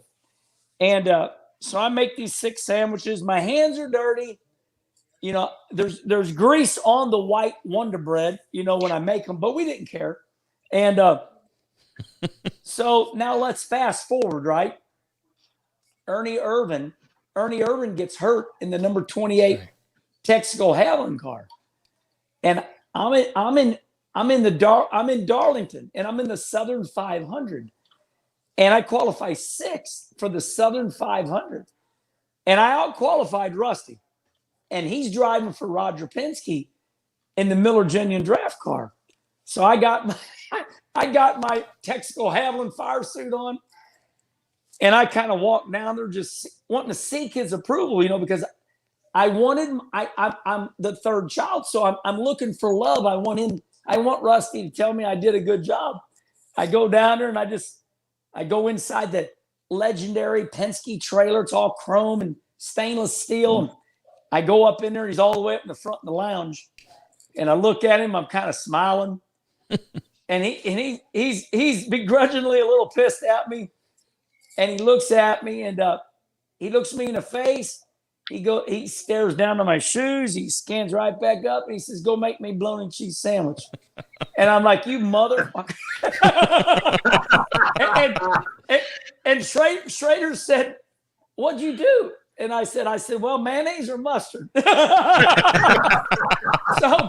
So there I am, fresh off the racetrack, my Texaco Havoline uniform on, just got done out qualifying Rusty Wallace in the Southern 500, and I'm making him a bologna and cheese sandwich inside the Penske hauler. So now listen, I always look for content on social media because see, there's 3 things that saved me in my sport because I'm not real talented as a driver. So Fox TV saved me, radio saved me, and social media saved me.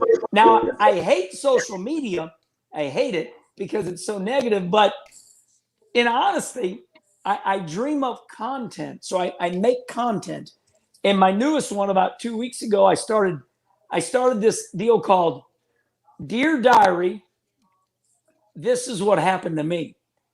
And I was flying out to Yuma, Arizona last week. I ran a lot of dirt racing last week. And on the airplane ride out there, I must have wrote a year's worth in my notes section on my iPhone of Dear Diary stories.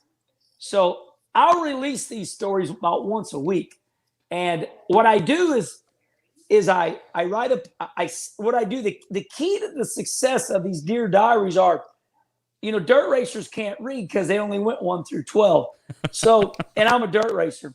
So you write a paragraph and then you get a space so that way everybody can calm down.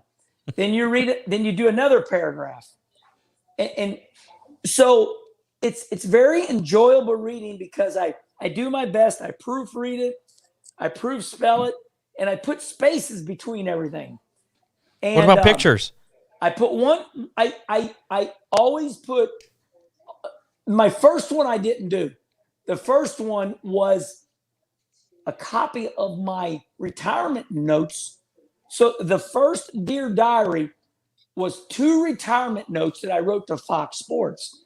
And that I think I read that. Yeah. Yeah, that was cool. bullshitted a lot of stuff because there was always this thought that Kenny Wallace, how the hell did he quit such a lucrative job? And I just let it go, for about 3 years.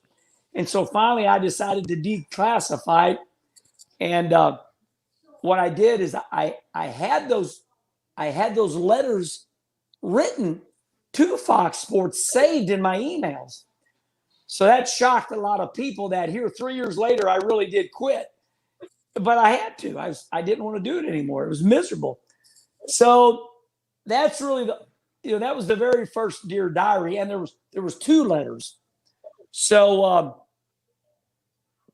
yeah, I'm looking up there. It looks like they're dropping something off in my shop at damn 7:30. Kim, what is that up there? Probably dropping some mobile one. What is it? Oh, my Lord. Okay. Man, these, I won't forget what I'm talking about. These shipping companies are so jacked up because of COVID. Hell, they're delivering shit at 8 at night. So, hey, at least you're getting it. Yeah, I am. And I'm thankful for that. but anyway, so Dear Diary is in a funny way, it's declassified things that really happened to me. So now it all connects the dot and people really know what really happened. And now listen, the first one was very serious. And I saw so many people said, I'll be damned, you really did quit. And I said, well, yeah, I quit. But you all wanted to think, they pushed me out the door, but they didn't. Hell, they would have signed me for another 10 years, man. I was the biggest show on speed. So, but it just got, listen, man, it gets exhausting putting on, there's 3 of me. There's the entertainer, there's the guy that pays his bills right here at this desk, and then there's the dad and the husband, so there's a lot of me. I get tired of me. So, but then the second Dear Diary was, a true story. And believe it or not, these Dear Diaries are setting a record. And I'm not being braggadocious here. If you go look, they're setting records. And I told my wife, I said, I can't get over this. I mean, they're like 300,000 views. It's insane. Not 300,000 views. I can see it from because I got the home page. But I think what's going on is it's really showing people that we are all the same, And I will keep now. The next one will be really serious, and it won't probably get as many views because people can't relate. But when you talk about bologna and cheese, everybody can relate to that, And then the ending was really good. So, yeah. So that's what's going on with Dear Diary. Well, I think that one of the things that people really like about you, and I enjoy myself, is, how you stay so positive. I don't like social media either, but I hate it. It's kind of a necessary evil, but it's refreshing that, whenever I see one of your videos on there, just a minute or 30 seconds, I'm like, oh, cool. What's Kenny got to say now? I mean, it's kind of a cool thing. And I guess I think a lot of people appreciate your positive attitude, and that's something that you seem to stick with. I mean, you kind of push the negativity away. So I grew up like that. The deal with that is that I was told my whole life that I'm a weirdo, and it never bothered me at all because, and then the older I got, everybody said, why are you so happy? And that one made me listen. And then, and then I realized in my late 40s, 48, and then 52 years old, I'm 57 now, I really realized that I am weird. And I'm different because I didn't know. I had no idea. And now this is on the death of my children. That's how serious I am. That's a horrible thing for me to say, but when you tell the truth, you can't get in trouble. I did not know that depression or being miserable in life existed. I always thought that we were thankful that we were born, that whoever our creator is, whatever you believe in, I believe in a God. I pray. And so I always thought that it was a gift to be born. And I'm like, hell yeah, man, I'm born. I was kind of like, this is awesome. I didn't know that some people are upset they're born. So many people try to understand, what is the meaning? What is the purpose of life? Why are we on earth? Why am I put in this position to pay bills? I didn't ask for this. People are on my ass to pay them. I don't want to pay them. And then I studied it, and then I get it, and now I understand it. So I'm taking over the last so many 5 years, I've kind of perfected these 1-minute videos. And basically what I'm saying is, hey, look, I understand you. I love you. Look, we're all in this together. I know you don't like your job. I know you're unhappy. Your wife has pissed you off. You got these kids, they won't quit screaming. You got a mortgage loan. You got a house loan. You got a car loan, you insurance. I get it. But you know what? Basically that's life. And I'm with you.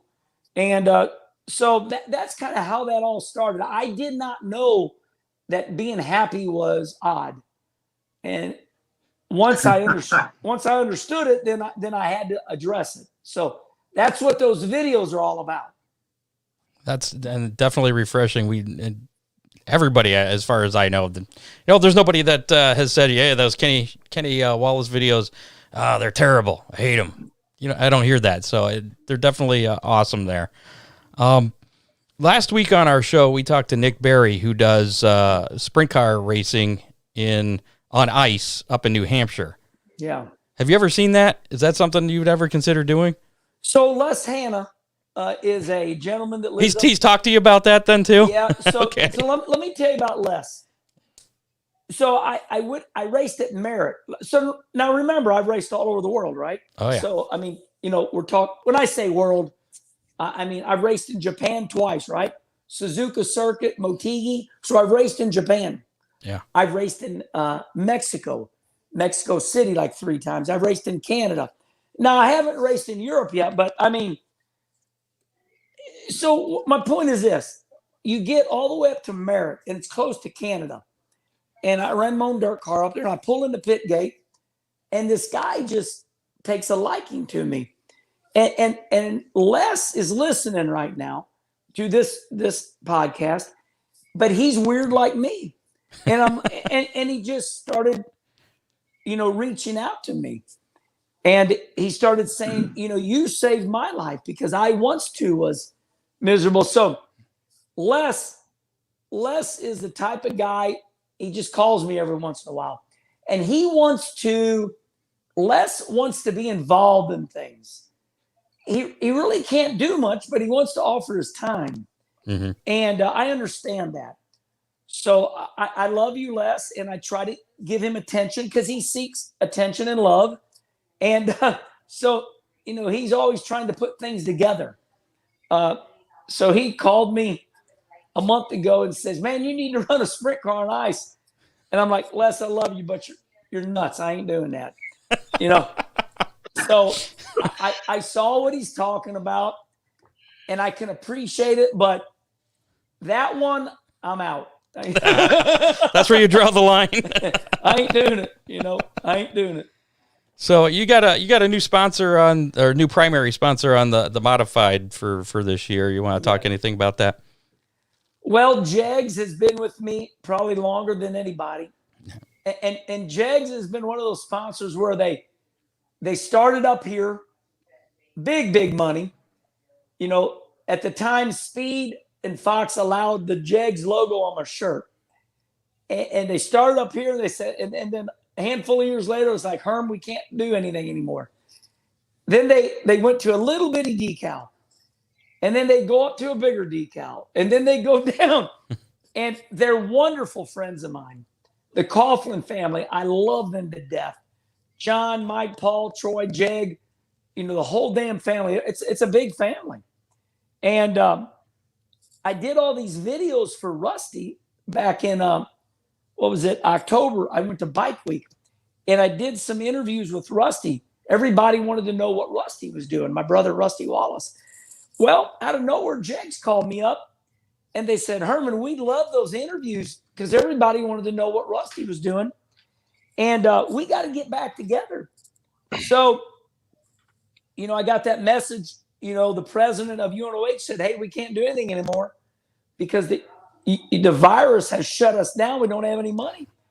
And I mean, it wasn't a day or two later, John Coughlin from Jegs called me up. And I said, man, perfect timing to help. So he said, let's do it, man. So we put a deal together, and they saved my ass. And they're my primary sponsor. Car looks good, and we're off and rolling, and we're ready for the 2021 race season. And I'm thankful to Jegs. Jegs aftermarket high performance parts. So you go to jegs.com and they got everything. I mean, everything. They got high-end auto racing parts, or if you want to put mufflers, or you want to get a battery charger, you want to get a creeper, a toolbox, flashlight, you want to buy tires for even your dirt car. I mean, whatever, jegs.com has it. So, they're wonderful. Now, I will tell you this. I talked to the president of UNOH yesterday. They will be back with me once this virus clears up. They just weren't approved to give me any money. So, almost brought me to tears. I laid in bed last night. I said, look at this damn text. I sent a text to the president of UNOH, Doc Jarvis. I said, and I put a nice UNOH decal on the hood of my dirt car, free. That's pretty big money. But man, they've been with me forever, and they're down on their luck. And I said, Doc Jarvis, the president of UNOH. I said, Doc, gone but not forgotten. I said, if you need anything, I'm here for you. I will have this decal on my dirt car for you. He texted back. He says, not gone, and we will be back together next year. I said, hell yeah. So, Kenny, yeah, I'm the announcer at Limeland Motorsports Park, hell yeah. UNOH. Hey, it's always been a blast to have you up here. Now, obviously, the sponsorship deal being gone, is that going to affect you coming to Ohio much in 2021 with your racing program? No, but the bigger question is, because you guys at Limeland are owned by the university, you guys got to toe the line, because yes. you guys got to toe the line because you got to be perfect. And that's why we didn't open it all last year, and it stunk. So I'm wondering, I mean, my CPA, my accountant, we talked about this on a very mature level. We're looking at the United States being shut down again all year this year. But what we do see now is light at the end of the tunnel because of the vaccine. In my heart of all hearts, I don't know if you guys can even open up this year. But if you do, I will be there. But you guys only run shit. I don't even know if you guys run 16 races a year, I know we didn't. I think that's all we had scheduled last year was 14 or 15. So, yeah. Yeah, you guys are superficial, and I understand that. I appreciate it. And but one good thing is you guys run on Friday nights. So that's a good thing. You are on Friday nights, aren't you? Yes, sir. Yeah, so that's a good thing because there's not a lot Friday night races. So and this year I'm going to race a little bit around home, but I'm looking at more of traveling up the road. I'd like to run Friday night Lima, and then Saturday night find another track and come back home. So we'll see. It's all up to you guys. You guys got to open up so we can get some type of schedule. Well, I'll make sure that Dr. Jarvis and Stephanie and everybody at the UNOH does get to see this interview and they get to hear all this from you too. Absolutely. And there's a track just up the road from Lima Land, Millstream Speedway in Findlay is reopening this summer, and I believe he's got some plans to run some mod shows this year. And I think you'd like that place. It's like they run Sunday nights. Ooh, I like Sunday night. What's the name of that track? Millstream Speedway. Hold on, let me get my notes out here. So, do like the B as in Bob? Did you say Bill? Millstream, like the old mill stream. Mill. Yep. Stream. Stream. Millstream Speedway. What town? It's in Findlay, Ohio. Findlay. Finley. AY. Findlay. Say that again. Fin what? Find as in David. Lay. Everybody talk at once. Got it. Well, that'd be perfect. So I run Lima Land on Friday. Easy to find a track on Saturday, and then that will finish me off on Sunday, and then I come home. Perfect. There we go. Glad we could help you out there. Are we taking away from Kim's birthday? I don't want to keep you away from her. No, it was a wonderful day with Kim. Wonderful day. I woke up. I had all the roses and the happy birthday balloon in the kitchen. I'm staring at them right now. And then my daughters all bought her nice presents. Kim spent all day long. She got a facial, got her face done. She got her nails done, got a pedicure. And then she got home, and not an hour later, we went to one of the nice areas in St. Louis called Clayton, Missouri. And we went to the Capitol Grill, and we had an incredible dinner. And we decided to eat, not because we're getting older, but we decided to eat a little early because we're on a diet. We're trying to eat better. And, if you eat around 6, it gives your food time to digest. So, if you eat too late, that food sits on your stomach. So Kim wanted to eat early. And so she's happy. She likes her own time to herself. She's probably downstairs now. Oh, you in the living? She in the living room. I just heard her. What are you doing, baby? And she's been with you throughout your entire career, right by your side. Yeah. Yep. Kim and myself met in high school. She was 15 years old. I was 16, and she saved me from all bad because I'm crazy. I'd have been in jail without her, and she's done so much for me that it's pitiful.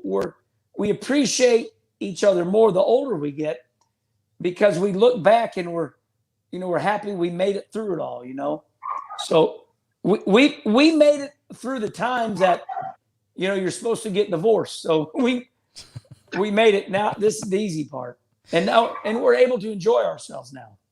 One of our listeners has a question. He wants to know what, I don't know if you're familiar with the Haley Deegan issue where she had said something the other day. He wants to know your opinion on that. So I got myself in trouble the other night on that, and I'll clean it up, okay? My opinion on Haley Deegan is this. She's a 19-year-old girl, and it really upsets me that in this new world, everybody cannot make a mistake and everybody is held to such high standards. Now, listen, I don't use that word, okay? I want to be clear. I do not use that word, okay? But, I don't know when the hell this started. You had the Me Too movement. Now, this whole Haley Deegan deal, that falls under the cancel culture. Yeah. So you can't even mess up. And that's what upsets me. So my problem is not what she said. Okay, what she said was wrong. But here's a 19-year-old kid on a video game on Twitch. And stop and think about it. Come on now. It's not a good word. It's not a cuss word. It's not, So somebody on Twitch rats her out, instead of pulling her to the side and go, hey, man, you shouldn't be talking like that. But now it's national news. They want to ruin her career. I mean, it's this cancel culture thing. And I tell you what, it upset me so bad that I laid parameters on Twitter the last 2 days.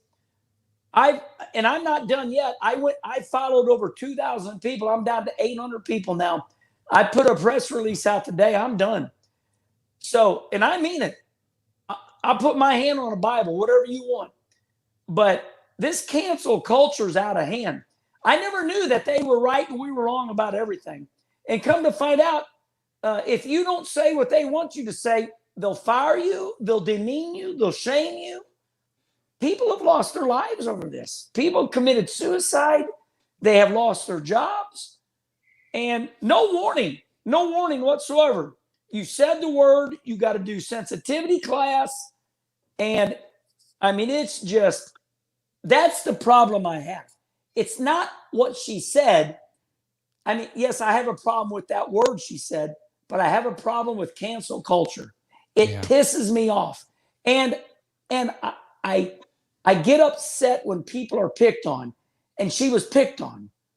Okay. And I don't want to get into the Trump deal. Don't go there. It's not political.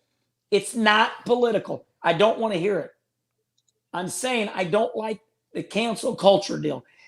And that's my situation. Now, do you feel that you're kind of under the microscope since you are kind of a public figure? I mean, do you feel like you have to kind of tiptoe or watch what you say, or try not to make a mistake for fear of the cancel culture coming after you? No, because I don't work for anybody. Okay, and that's good. So I'm retired, and Jags could. So here's the worst thing that could happen to me. Somebody drive up my driveway and kill me, right? Because I hurt their feelings. That's the number one thing. And that's what my wife's worried about. So she told me to please stop. Jags, they could say, Herm, you messed up. We're going to take your sponsorship. Well, that's fine. But because I don't work for a living anymore. So I'm in a different dynamic. You see what I mean? All that can happen to me is I can be shamed. I can be killed by somebody, a madman. Well, let's hope not. Well, yeah, but I mean, you asked the question, didn't you? Yeah. All right, then. Listen, Cale Yarborough said it right. There's always somebody bigger than you.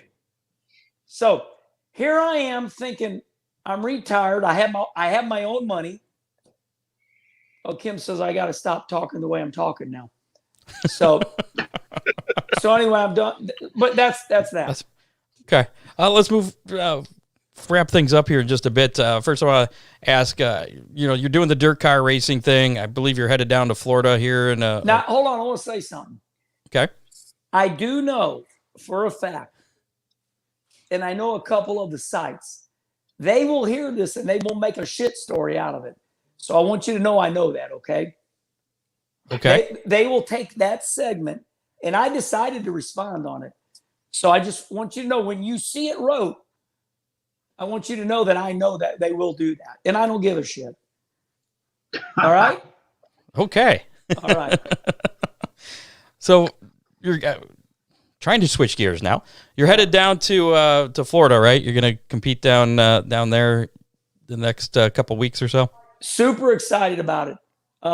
Car's ready to go. So we'll race at Volusia starting February 3rd through February 8th. And it's the Dirt Car Nationals. It's Volusia. It's, the reason I go is because I love it. It's a good time. It's somewhere to go park your truck and trailer for 7 straight days. The weather's, fun. And that's the reason I go. And then what's crazy is when you come back from Volusia is that it's still snowing up here. So you go the whole month of March, waiting for April, but I really enjoy it. So we're ready to go. Excellent. How many years do you foresee yourself continuing, doing the dirt racing thing? I know you do some asphalt stuff every now and then as well. You know what? You know what's getting more popular with me than anything is I've got 11. I got 11 dates booked this year, so I'll run asphalt at Kinross, Michigan, if the border's open. It's Upper Peninsula, Michigan. I'll run South Bend, Indiana. Let me see.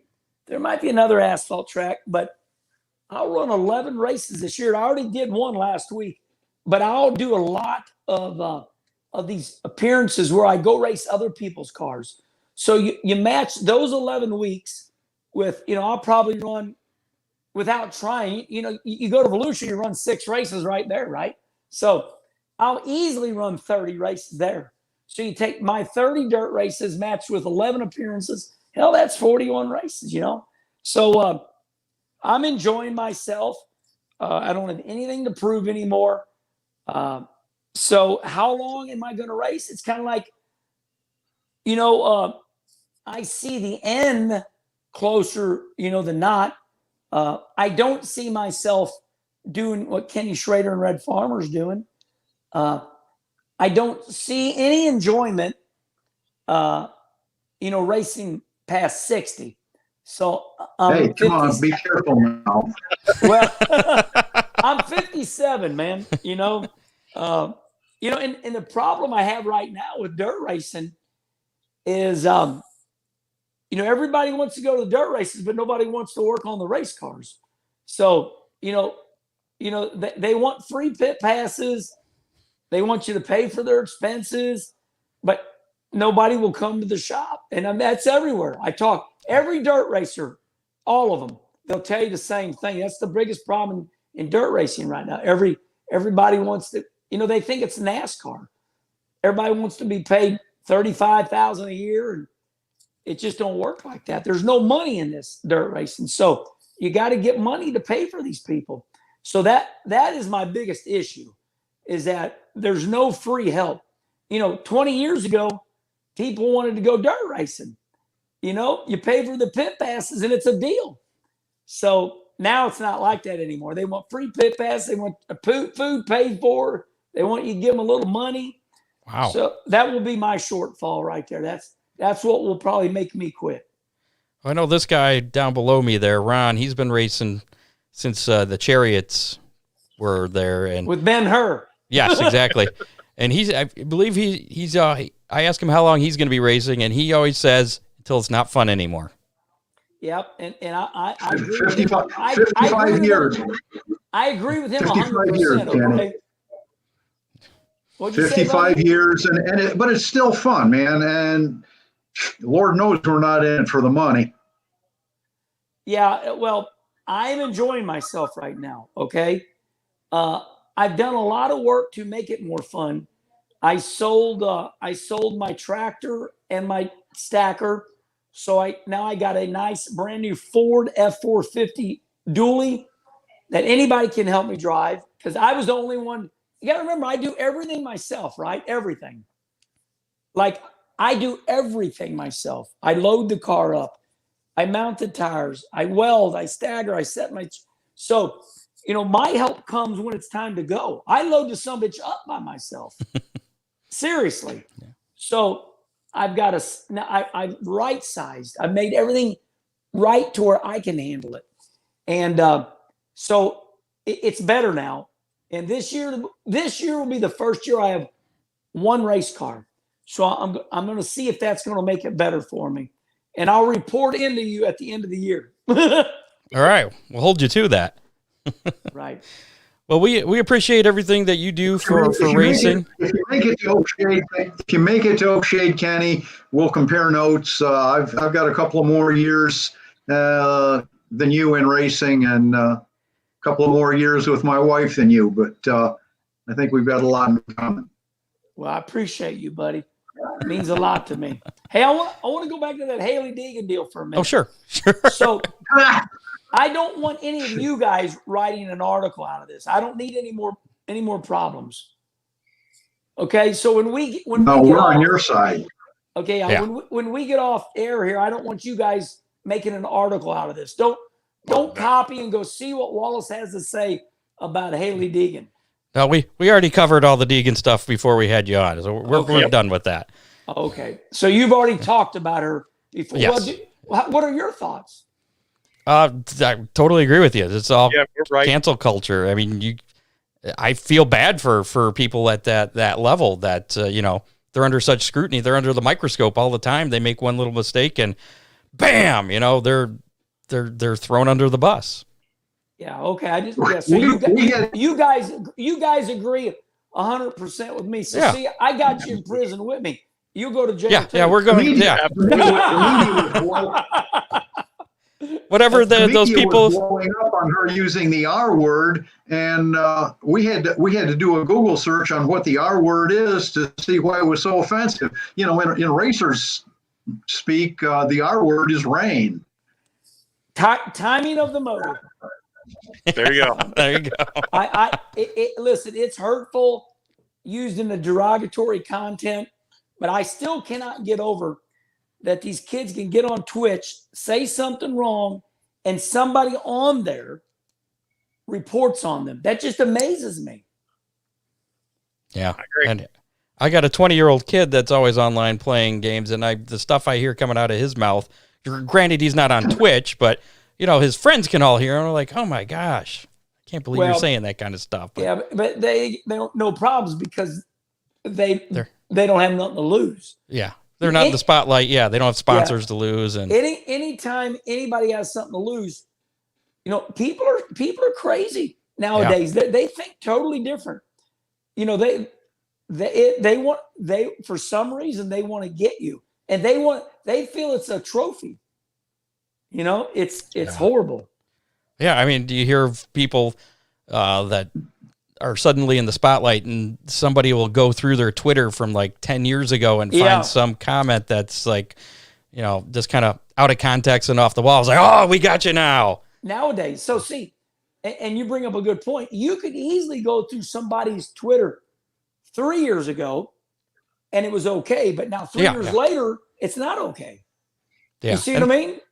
And that's kind of what we were talking about earlier. It's kind of like, statues were erected years ago, and at the time that was okay, and now everybody wants these statues down because now things change all of a sudden. So it's kind of the same way. Well, so something that was accepted at one point in time now is no longer accepted, and it seems there's a lot less accepted these days. As far as anything goes. My daughter Brooke chewed my ass out. Dad, times change. You cannot talk like that, and I was shocked. I was shocked. I mean, it seems like, the word hello, you can't say that anymore. You got to say hi. You said the H word. I'm like, holy moly. Man, oh man. So yeah, and it seems like the only place you get in trouble on it is on all these social media platforms, So yeah, it's just I gotta tippy toe around that now. So so I'll help a little bit and get back to racing for just a second here because we're getting ready to draw to a close. Well, I want to know if you're following the Chili Bowl and if there's any driver in particular you're looking to see pick that thing up this year. I am following the Chili Bowl. I love the Chili Bowl. I will go on the record, and I've said it for the last so many years. I believe the Chili Bowl is the greatest racing event in motorsports history. I've been down there a lot. I didn't go this year because I don't want to deal with all the COVID stuff. Right. I mean, if I want to go down there, I want to hug my friends, and I want to go to I want to go to the casino, and I want to hoot and holler. So that's the only reason I didn't go to the Chili Bowl this year. And but I'm kind of cheering on Nick Hoffman tonight. I don't know what he's done yet because I'm doing this with you, but let me see, it's 8-10. He just finished 6th in qualifier 4. He started 9th, so he passing points. That's good. That's good. And I'm going to tell you what, the Chili Bowl is no joke. That dark mud, that black mud at the Chili Bowl, it reacts way different than DeCoin. So yeah, that black mud, man, you take off, the car sticks more. The Chili Bowl takes a lot of different techniques than, like other indoor events where the mud is red and fluffy. That Chili Bowl dirt is black mud. And it grips, man. So Chili Bowl's, it's way different than Millbridge. You know what I mean? Right. So looks like Nick's going to start fifth in B main. That's awesome. I look forward to him do good. He's definitely a great race car driver, and heck of a wheelman, but in a modified, that's for sure. Yeah, he really is, and his family owns Millbridge, so his sister and his brother-in-law. So Nick's got a lot of laps in those open wheels, so it's not going to surprise me, but yeah, I'm excited. I tell you, who surprised me, Brett Moffitt. He made the A main last night. Yes. Yep. Didn't he get bounced around? Didn't I see he was in an accident? In the A main. Okay. But the story is he made the A main. Yeah. That's the story. Brett Moffitt. Listen, making the A main any night is a huge deal. Absolutely. Oh, Yeah. Yeah. Even the reigning NASCAR Cup champion didn't make it in. Well, and I'll tell you what, Chase Elliott is amazing. I've been bragging. He's driving everything now. And I'm telling you now, he's running good. Now, the only reason he didn't make the A main was because he got himself spun out right away in the B main. Yeah. And he started from the back and he made it up to 6.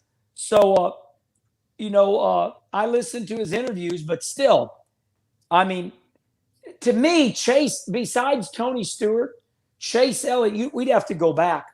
But I think I'm pretty safe in saying, besides Tony Stewart, Chase Elliott is the first NASCAR champion to go and pay it forward after winning the Cup championship. Feel free helping me.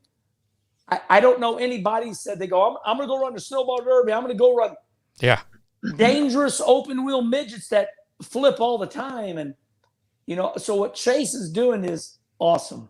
Bobby Labonte, maybe a little, got involved in dirt racing, some building chassis, and after playing at the Prelude, that would be the only other.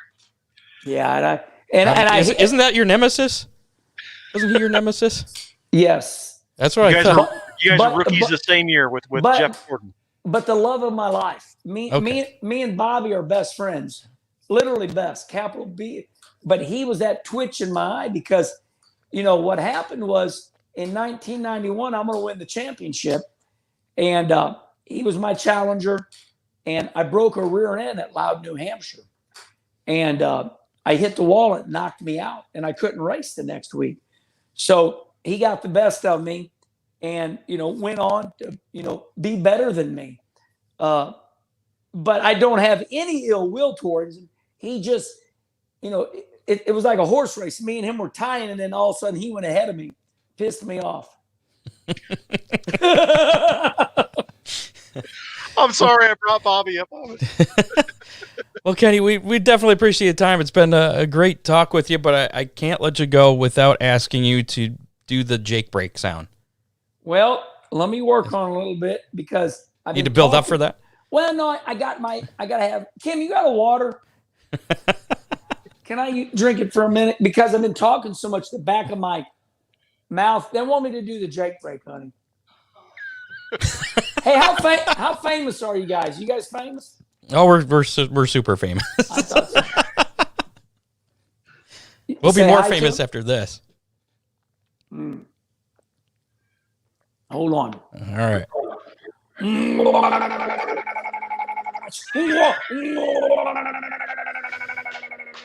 That ain't bad. That was good. Awesome. Yeah, that's pretty good. So that's that little tonsil thing back there, whatever the hell it is. Have you always had that? Have you always had that talent, or is that a recent talent? No, that's a pretty new one. When I say new, I'm saying that's within 10 years. 10 years, gotcha. Yeah, I started it 10 years ago. I don't know where the hell I dreamed it up. Well, I know where I saw it when I was in high school. We had a 4-lane highway. Had highways all around our high school in Arnold, Missouri, and there was a stop light in front of our high school, and those trucks. You'd go from, we had like one wing, and then you'd come out of that wing, you'd go into another, to change classes.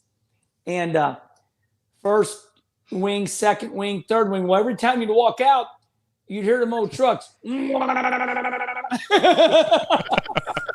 And, you know, for 3 years of high school, you start hearing it in your sleep, you know? Yeah. Well, thank you very much. All right, gentlemen. Kenny Wallace, good luck down in Florida and the rest of your 2021 season. And we hope to speak to you at the end of the season. We'll check back in with you. All right. Thank you all. Good night. All right. Good night. Thanks, Kenny. Kenny Wallace, that was a fun. That was worth the wait, I think. Yes, absolutely. So I think we ran over our hour show. Yeah. This has officially become the longest Hammer Down Racing Report on record.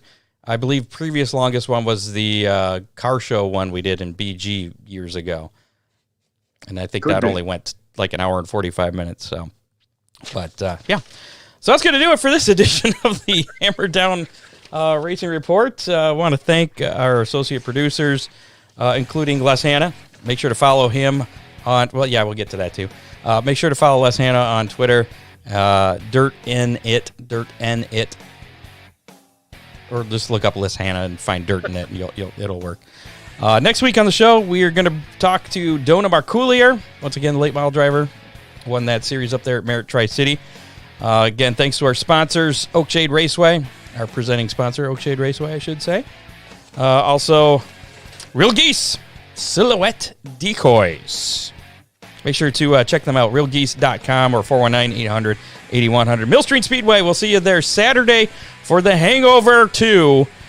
Gates open at 9, or pits open at 9, I should say. Grandstand gate at 11. That's also when Hot Laps start racing at 1 o'clock. Thanks again to Big D's Pizza. We'll have the Big D's Wheel. Is that what we're calling it? It's a Big D's Pizza Wheel? Pizza Wheel. Yeah. Big D's out there in Clyde. Check out all the great food they have. And, of course, Ron Miller Race Cars. He's got a lot going on up there. So, we'll see you next Thursday night, 7 o'clock with Dona. Yeah. Good night, everybody. Good night, Scott all. Hammer, Ron Miller. Or wait, for Jerry Keyser, Ron Miller, I'm Scott Hammer. Good night. Goodbye. You have been listening to the Hammer Down Racing Report, available on demand on iTunes, Google Podcasts, Spotify, or your favorite podcasting platform.